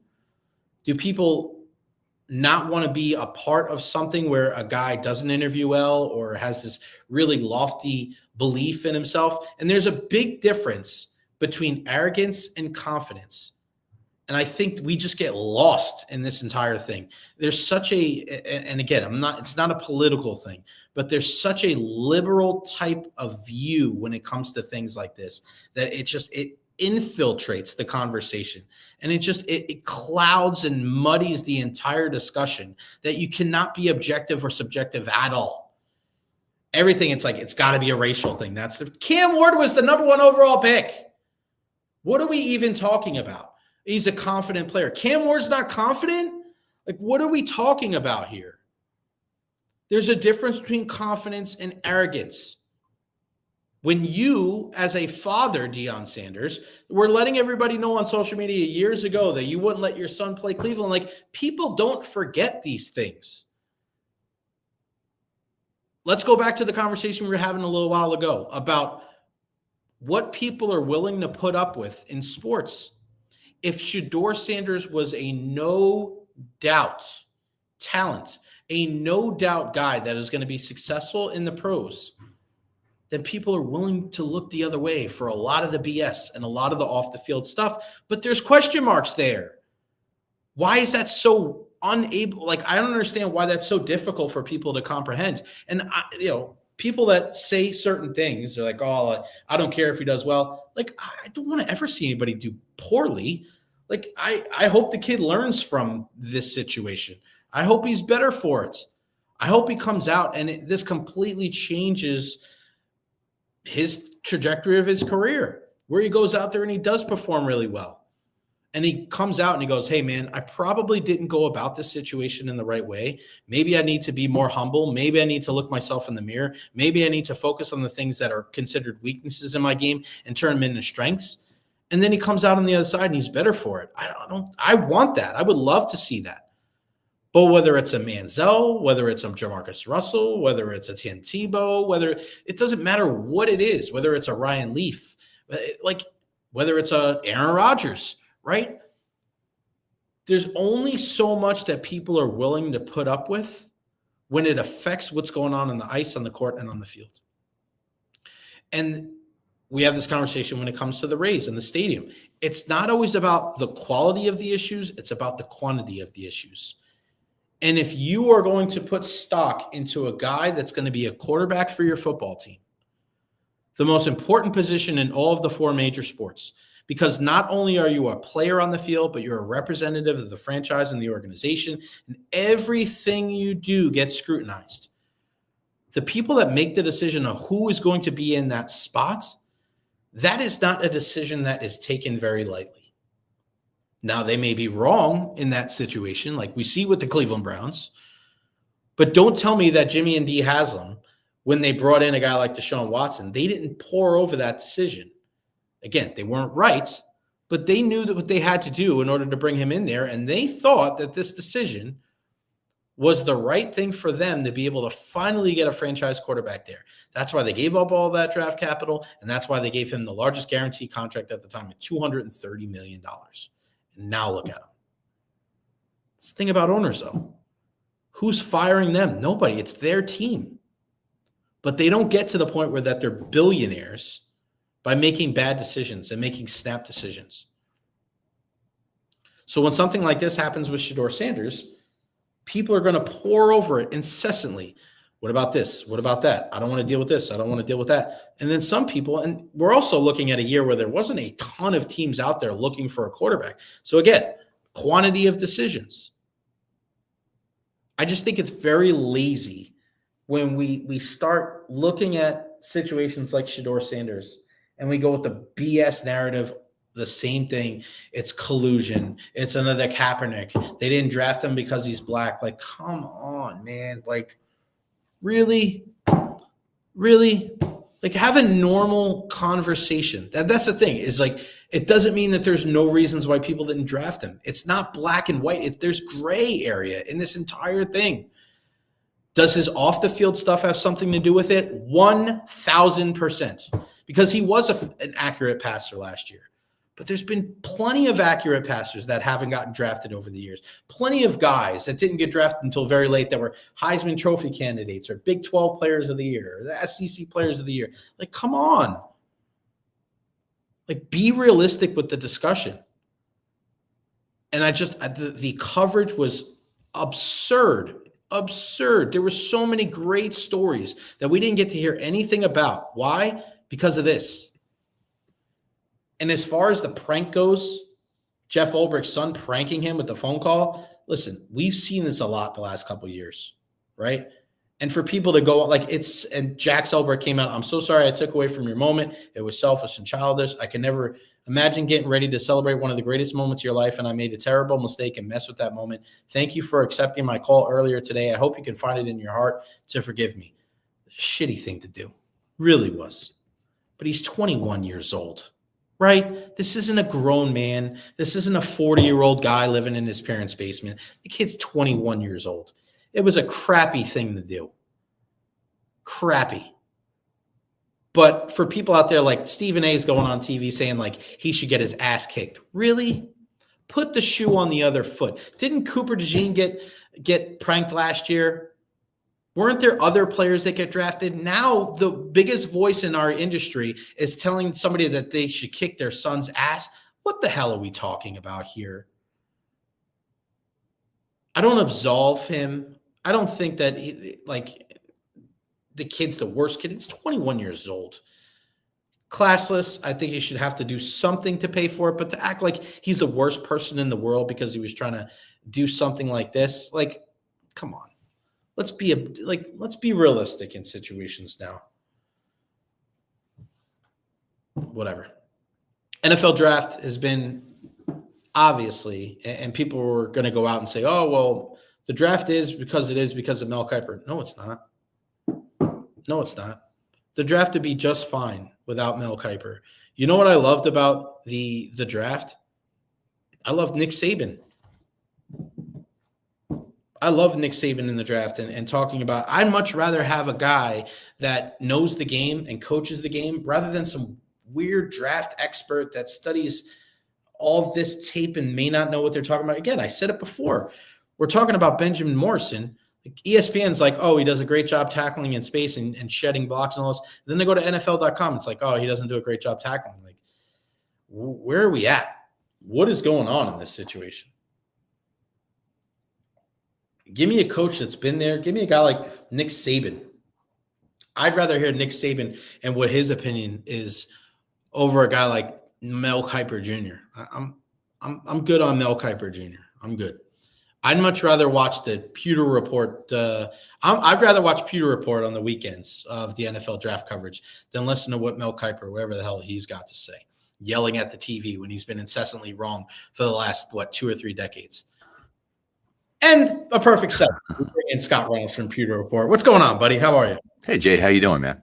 I'm good, man. Thank you so much for joining me. And a job well done to you and the entire crew. The weekend, I was actually watching the live stream in the press box down here in South Florida Saturday before I made sure that I got up to my seat so I could watch some of the coverage. You guys did a great job. I mean, how cool is that? Oh, did we lose you? No, Scott, come back. I bet you Scott's got a phone. Oh, wait. He's back. There you go. We're back again. There we go. What is that like, man? I mean, when you're doing the coverage, it's a long weekend for you guys. It's a nice marathon, but man, that's got to be cool to be able to just kind of pour through the picks and see what's going on. It's almost like the first day of school every year. It kind of is. We spend a lot of time going, to the Senior Bowl in Mobile, Alabama, then to the NFL Scouting Combine, and just doing a ton of research in between those dates and watching film, gathering media reports, etc. And it really is a labor of love. We love covering the Bucs during the season, but you know what? The season's really only from August through January in terms of training camp through the season. So we have a lot of other months to fill in terms of content. And really, this is like franchise mode in Madden, right? This is where you get free agency, you get the draft, you get to build your team, rebuild it in some instances. And so it's a big part of it. And you can see the Buccaneers, how they've been built through the draft. Jason Light continues to do an amazing job. He and his scouts, Mike Beal, Rob McCartney, the list goes on in terms of their personnel folks. And it is fun. We hit 50,000 views, 50,000 viewers between our Pewter Report TV YouTube channel, Facebook, and X, because we stream live there, and on pewterreport.com. That was about double what we did last year. So nice. Our audience was double that from a year ago, and we're grateful for that. It was a very fun time. Our staff did a great job preparing people for the positions of need, and we had done a lot of research. So when they pick a guy like Elijah Roberts in the 5th round out of SMU, he was one of my favorite players. And just like a little insight, when we went to the Senior Bowl, we all go there and split up the podiums between us and trying to find out, have you met with the Buccaneers formally or informally? A lot of times the Buccaneers will take guys that have interviewed formally with them because that's, it shows a lot of interest. And I was a little crestfallen when Elijah Roberts said, no, I haven't heard from Tampa Bay. I was like, oh, really? I almost felt like calling Jason Light saying, hey, have you heard of this guy, Elijah Roberts? He had like 10 sacks in his first season at SMU and 7.5 last year. And like 90 quarterback pressures over the last 2 years. So it just goes to show you they do their homework. There's no rock that's left unturned.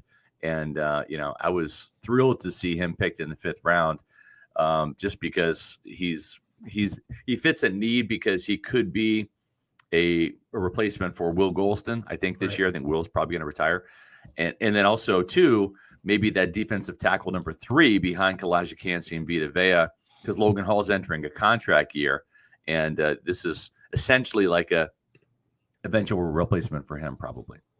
Yeah, this is obviously following Pewter Report during the season is something you always want to do. But this is, to me, what sets Pewter Report aside from everybody else because of the in-depth coverage and just you guys always go the extra mile, which is fantastic.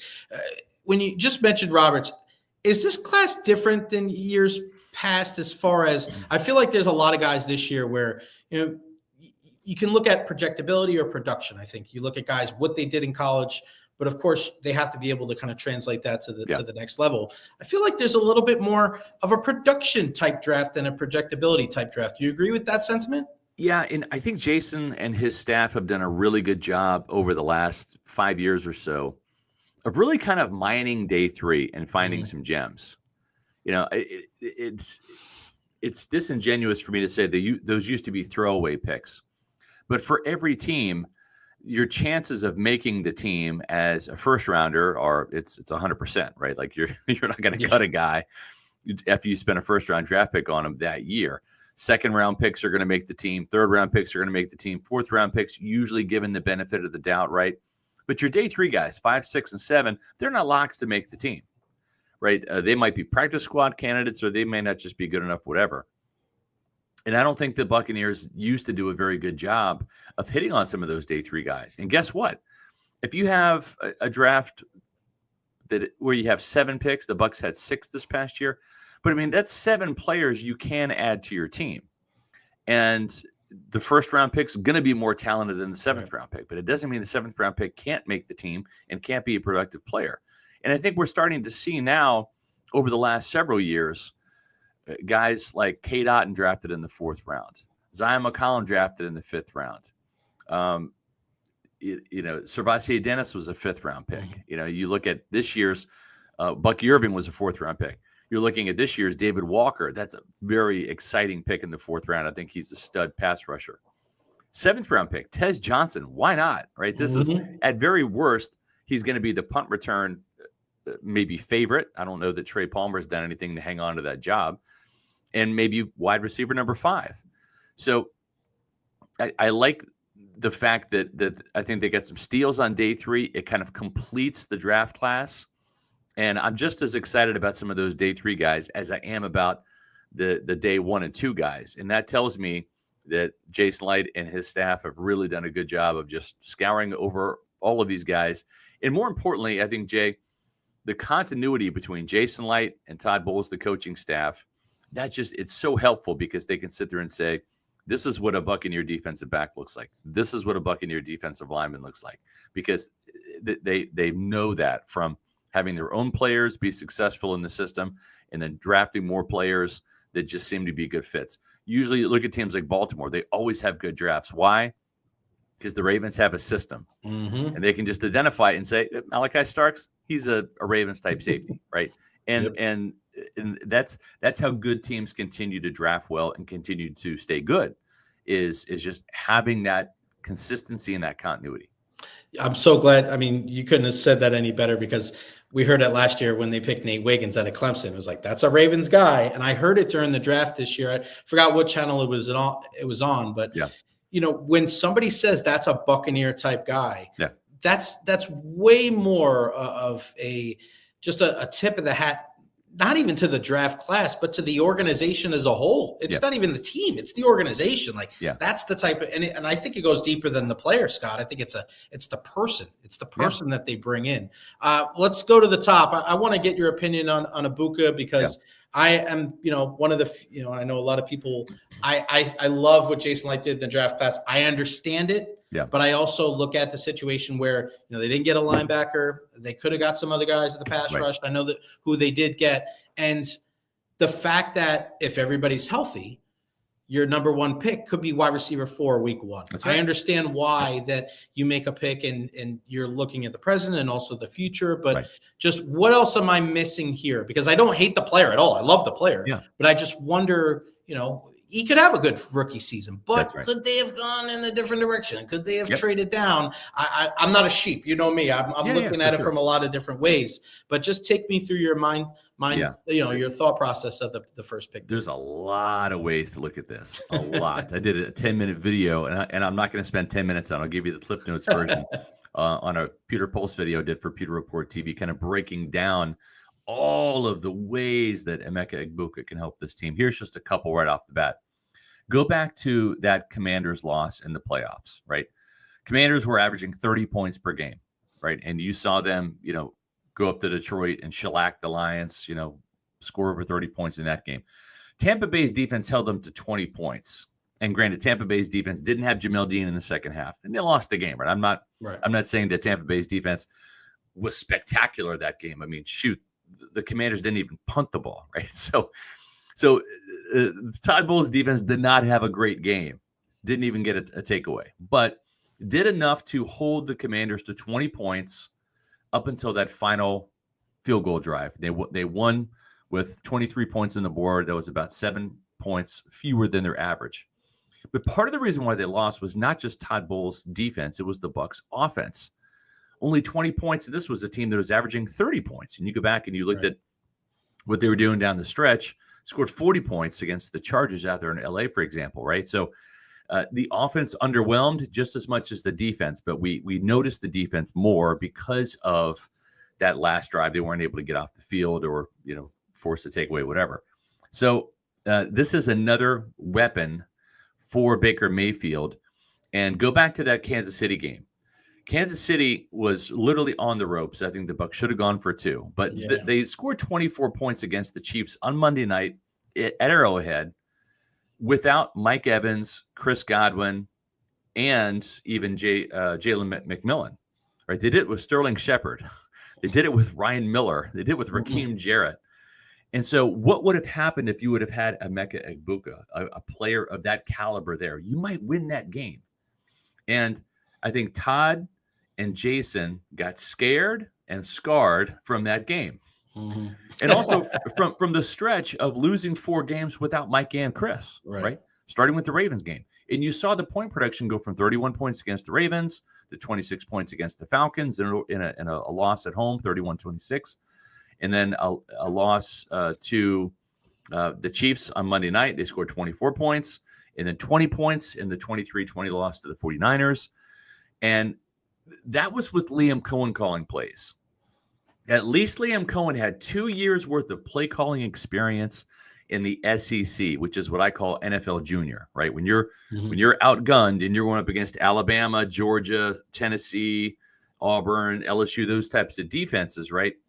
At least Liam Cohen had that experience to fall back on, to maybe use more pony package or find ways to make this offense find the end zone without Mike and Chris.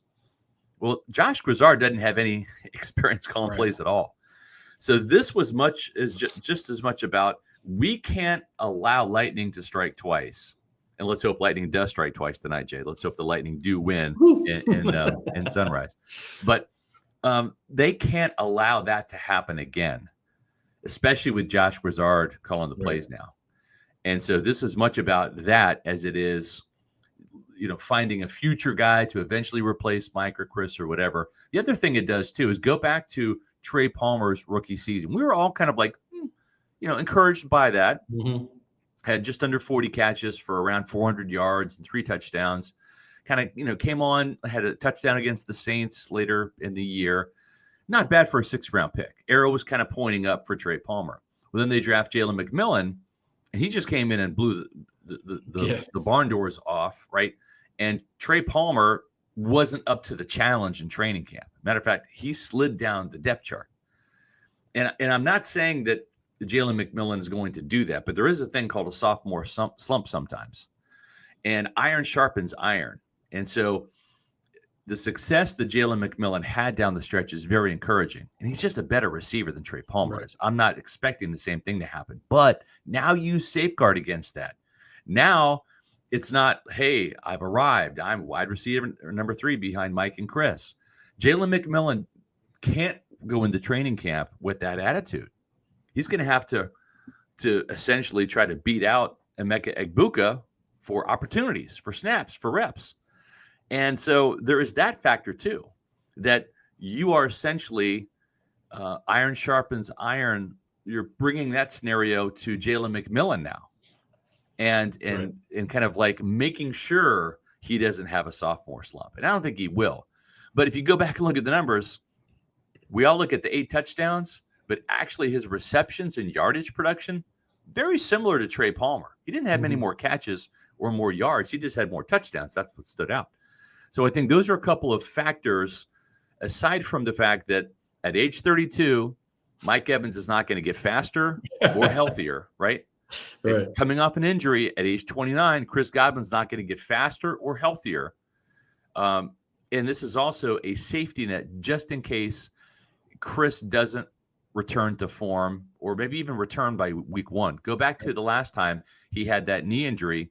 It was at the start of the 2022 season, right? What happened on the very first play of the Cowboys game? Chris Godwin had like a 25-yard catch. You're like, oh, Chris is back. Literally the first play, Chris Godwin is back, 25-yard, catch and run. And it looked good until he pulled his hamstring in the second half. Then he missed the next game against the Saints because of the hamstring injury, because he didn't get enough work in training camp. Right. So you also have to safeguard that. Just because Chris Godwin's back for week 1 doesn't mean that A, he's going to be back to being Chris Godwin, and B, not to say that there's not going to be some sort of other injury because he hasn't gone through the full OTAs, the full training camp to fully prepare himself for that. So that's another reason why he's an insurance policy in the slot, just in case Chris isn't back to being Chris. Love that. Yeah, and I said too, for Chris's sake too, he signs with Jacksonville and New England in the offseason. He's going to be doing whatever it takes to get there week 1. They're not going to be feeling they're not going to want to wait. They want receiver 1 right now. For his sake, he's like, all right, I can ease my way into it. If let's say he's not ready for week 1. Right. Like, people aren't going to go nuts here in Tampa. That's it's like, fine. all right, we'll be fine. Yep. Now, the flip side, though, Scott, all right, you don't use that pick on the defensive player, and they did a great job, I think, getting some of the guys on the outside, and especially on the defensive line. I love how they threw, a couple of picks there at the cornerback spot. But I look at the linebacker position, right, and I know it may not have been as deep, and you guys did a great job, whether it was Bassler or Schlesinger, a bunch of these guys, they could have gotten the middle rounds. But is there any concern now? Because we talk about safeguarding for injuries. Yeah. Well, Servassier Dennis, I think you and I may have seen the grass at Ray J maybe a little bit more than Servassier did last year. So what's the plan now? Can they really feel confident going into this season with Walker and with him and with Levante? I mean, how do you see them addressing that inside linebacker position? Yeah, every team is not going to fill every need with every draft, right? That's just how it is. There's going to be 1 or 2 positions where, unless you have a buku amount of picks, and sometimes it's not even that. You look at this year's linebacker class, Jay, there were 4 linebackers, inside linebackers, taken in the top 100. That's not a lot. So it just goes to show you this was not a deep linebacker class at all. So maybe the temptation is to take one. Neither Jihad Campbell nor Carson Schlesinger were selected by the Buccaneers, and you look at what the league said those players were. Number 31 was for Jihad Campbell. The Eagles took him at the end of the first round, and then Carson Schlesinger was taken at number 33 with the Cleveland Browns, first pick of day 2. So if Jason Light was going to take one of those 2, and it wasn't going to be Campbell because they had medical red flags on him, and they just didn't like Jihad Campbell. I mean, I know that he was the most mocked player to Tampa Bay, but they didn't have a first-round grade on him. Would they have taken him at number 53 in the second round? Probably. But, he got drafted 20-some spots ahead of that. So they would have probably had to trade down if Carson Schlesinger was in the mix, let's say, for round 1. You can't take him at 19. That's overvaluing him, especially with Emeka Egbuka like this high on their board and everybody else like down here. That would have been bad value. So to answer your question, they're going to have to kind of roll the dice a little bit. They do like Anthony Walker. They feel he's closer to, say, Kevin Minter than KJ Britt, right? Okay. Whereas if you remember in 2019 when Devin White hurt his knee in the second game of the season against Carolina on Thursday night, Kevin Minter stepped in for a couple of games, actually played pretty well as like a spot starter. And they feel that way about Anthony Walker. He could be that type of player, more athletic, better in coverage than KJ Britt. Is he the answer? No, you don't want him for 17 games as your starter, but he is more of a Kevin Minter than he is a KJ Britt. And then Deion Jones showed this team enough in coverage, especially, that he could be inside linebacker number 4. And keep in mind, too, Jason Light has been known to add some players right before the start of the season. Right. His first year, he picked Jaquez Smith, defensive end, off the waiver wire right before the start of the season. Smith ended up having 7.5 sacks that year, and I think was either the second leading sack. I think it was the second leading sacker behind Gerald McCoy. And then did the same thing with a former third-round pick out of Cleveland, Carl Nassib. Picked him up off the waiver wires right before the start of the 2018 season. He ended up seeing a bunch of playing time over 2 years, 2018 and 2019 in Tampa. Then he signed Leonard Fournette right after he was cut right before the start of the 2020 season by the Jaguars. So what I'm saying is we're not starting the season tomorrow. They could find another linebacker to throw in the mix with Servassier Dennis to compete for that spot. You're going to see some players get released after rookie minicamp, some veterans, because they like the players that they got that were younger and cheaper on these rookie deals in the draft. Yeah, you bring up a great point, because I remember years ago there was a 4th-round pick that thought maybe they'd get some playing time in a Quan Alexander, because remember the Buccaneers signed Bruce Carter from the Cowboys. I was like, okay, and I'm sure you were there that day, and Lovey, I think it was Lovey, right? Lovey goes, this Quan Alexander guy, he's jumping on fumbles. He was like, I think he might start. We're like, what? And then Quan Alexander took the world by storm. He did. I mean, I know it was a great draft class, but when Parrish goes off the board, I go, oh my gosh, a K-State guy. Scott Reynolds got to be so happy. Yeah, I mean, I like amazing. Jacob Parrish. He's a good player. I didn't stand on the table for him. I understand why they drafted him. I'm not poo-pooing the pick. I like Jacob Parrish. He's going to have to make a transition to nickel. He played some nickel at K-State. Tough, feisty guy and run support. Good tackler. He's kind of an ankle biter. He's a small guy, but you know what? As I would tell my kids and Pop Warner when I was a defensive coach, like if you wrap up their legs, they're not going to break the tackle. If you tackle high, you might get stiff armed or whatever, right? So he's a very good form tackler. He does go low and he'll grab the ankles. And then he's got some ball skills too. I think 14, 15 pass breakups over the last couple of years, and 4 interceptions as a sophomore, 1 interception last year. And you know what? What I like about both the corners, Benjamin Morrison and Jacob Parrish, they win from the neck up. They're smart players, heady players, as Todd Bowles would say. That's his catchphrase. Both of them, Morrison and Parrish, started as true freshmen, right? I mean, Parrish came in as starting in the Big 12. Like they threw him out there, and he proved to be up to the task. And same thing at Notre Dame. When you had Parrish or Benjamin Morrison go out there as a true freshman, 6 interceptions, So I like the fact that these guys have played for big-time programs, gone against big-time wide receivers, and they've done it without having to really, have to wait and bide their time. They were able to step in right out of high school and make impact plays, and I think that speaks to how quickly they can assimilate themselves in Todd Bowles' system, and the spotlight's not going to be too big for them. Scott, before I let you go, let's talk about some of these undrafted free agents and the big boy. I mean, you look at what Desmond he Watson, can do. Des Watson, he's just and I just saw that Joey Knight just put something out there that he lost some weight too. Down to 437 now. I mean, down to great. 4, just to say down to 437. Wow. Yeah. You dream about tush push stopping Vita Vea and Des Watson in the middle.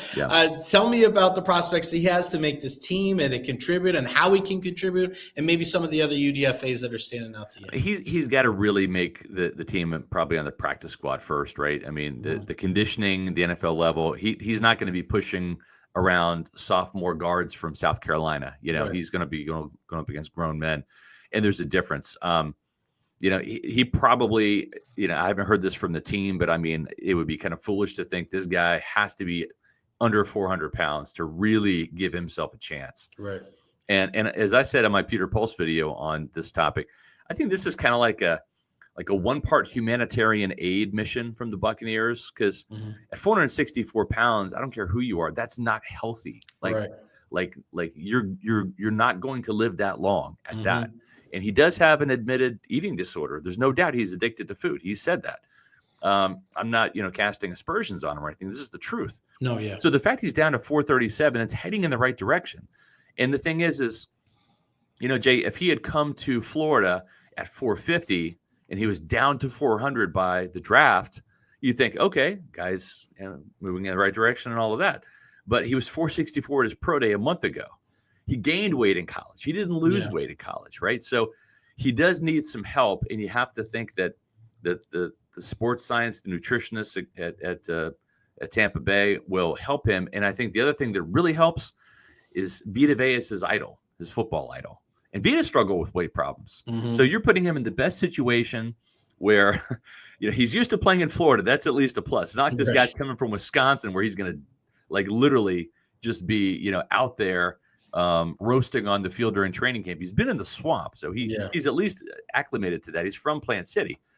But I'll say this too: when you look at Vita Vea as a mentor to him, Vita lost weight last season, came in the best shape, had a Pro Bowl season, just all of that. There's a chance that this kid maybe does something. We're all rooting for him, but he's got to lose the weight for him first, and then for his football career next.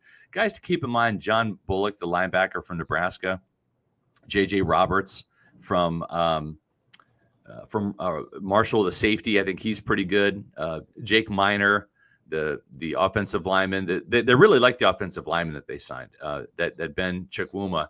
He got the highest. They gave him money, man. Yeah, he got the highest signing bonus, guaranteed money. He's got like $300,000 guaranteed, so he's pretty much guaranteed at least to make the practice squad. Ben Scott's the other one, so they like their offensive linemen for sure. And I would say maybe J.J. Roberts, the Marshall safety, he might have a chance. Probably more than Shedeur Sanders does. No Shiloh, huh? Why did the Bucs do that, Scott? That's a good question. I have a theory. But I have no evidence to back it up. Okay. I just know that Drew Rosenhaus has a tremendous relationship with Mike Greenberg and with Jason Light. Drew has butted heads with other organizations. Tampa Bay has not been one of those. Shaq Barrett, for example, was a client of Drew Rosenhaus. So sometimes agents ask for favors, right?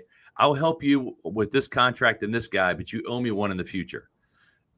This may be one of those instances, right? Because I know there's some people in the building that were like rolling their eyes over the signing. We'll see. Listen, at the first sign that this kid's ego is a problem, he's gone, right? I mean, he's not going to come in and wreck the locker room. You're not going to wreck a locker room that is Levante David, Antoine Winfield Jr., Tristan Wirfs, Mike Evans, Chris Godwin, Baker Mayfield. There's just too many people rowing the boat in the same direction for you to come in and not grab an oar and do that. And if he doesn't want to grab an oar and be part of the crew, then he's not going to last long, No doubt about it. PewterReport.com. They got the reaction videos, the undrafted free agent tractor, the Pewter Pulse videos, and of course the mailbag SR's Fab Five. They got it all, man. Again, no better time to follow Pewter Report. It's not even in the middle of the season. As Scott said, they're August to January, but not Pewter Report. It is 365 days a year, churning out big time content and doing it like nobody else does. Scott, I appreciate you, my friend. Hell of a job, not just this weekend, but all the time. Great. Send my love to everybody over there, and we'll talk to you again soon, buddy. Always a pleasure, Jay. Go Bolts. Thanks, buddy. Go Bolts is right. The one and only Scott Reynolds. Just go to Pewter Report and just set aside some time. I don't go over to Pewter Report unless I have time. Like, I can't go casually over there because I know I'm going to read one of Scott's articles. I'm going to watch a video. I'm just like, I need 10, 15 minutes. I need to go check it out. But yeah, really, really good stuff. Again, follow them, Pewter Report, pewterreport.com. All right, guys, that is going to wrap it up for me. I love you all. What a show today. Solid 2 hours here in Sunrise. A big thank you to Scott Reynolds and for Dave Mishkin for joining us. I am here in South Florida. Eric Erlinson, Eddie Encina, the whole crew. We are here getting ready for Game 4 tonight, 7 p.m. at Amerant Bank Arena. It is Lightning and Panthers. Game 4. It should be a good one. Brandon Hagel is back in the lineup. Will we see Connor Geeky in the lineup? I don't know. Back in action tomorrow, back in Tampa. I don't know where I'm doing the show from, but I should be back tomorrow at noon. Ian Beckles is going to join us at 1 o'clock tomorrow. And, of course, we'll have some other guests as well. Follow me on all social media platforms, Facebook, YouTube, Twitter, Twitch, TikTok. I am everywhere. Like and subscribe on YouTube as well. Again, a big thank you to Scott Reynolds and Dave Mishkin for joining us. Everybody have a great rest of your Monday, April 28th. We'll see you tomorrow right here on the Recher Podcast. I am gone.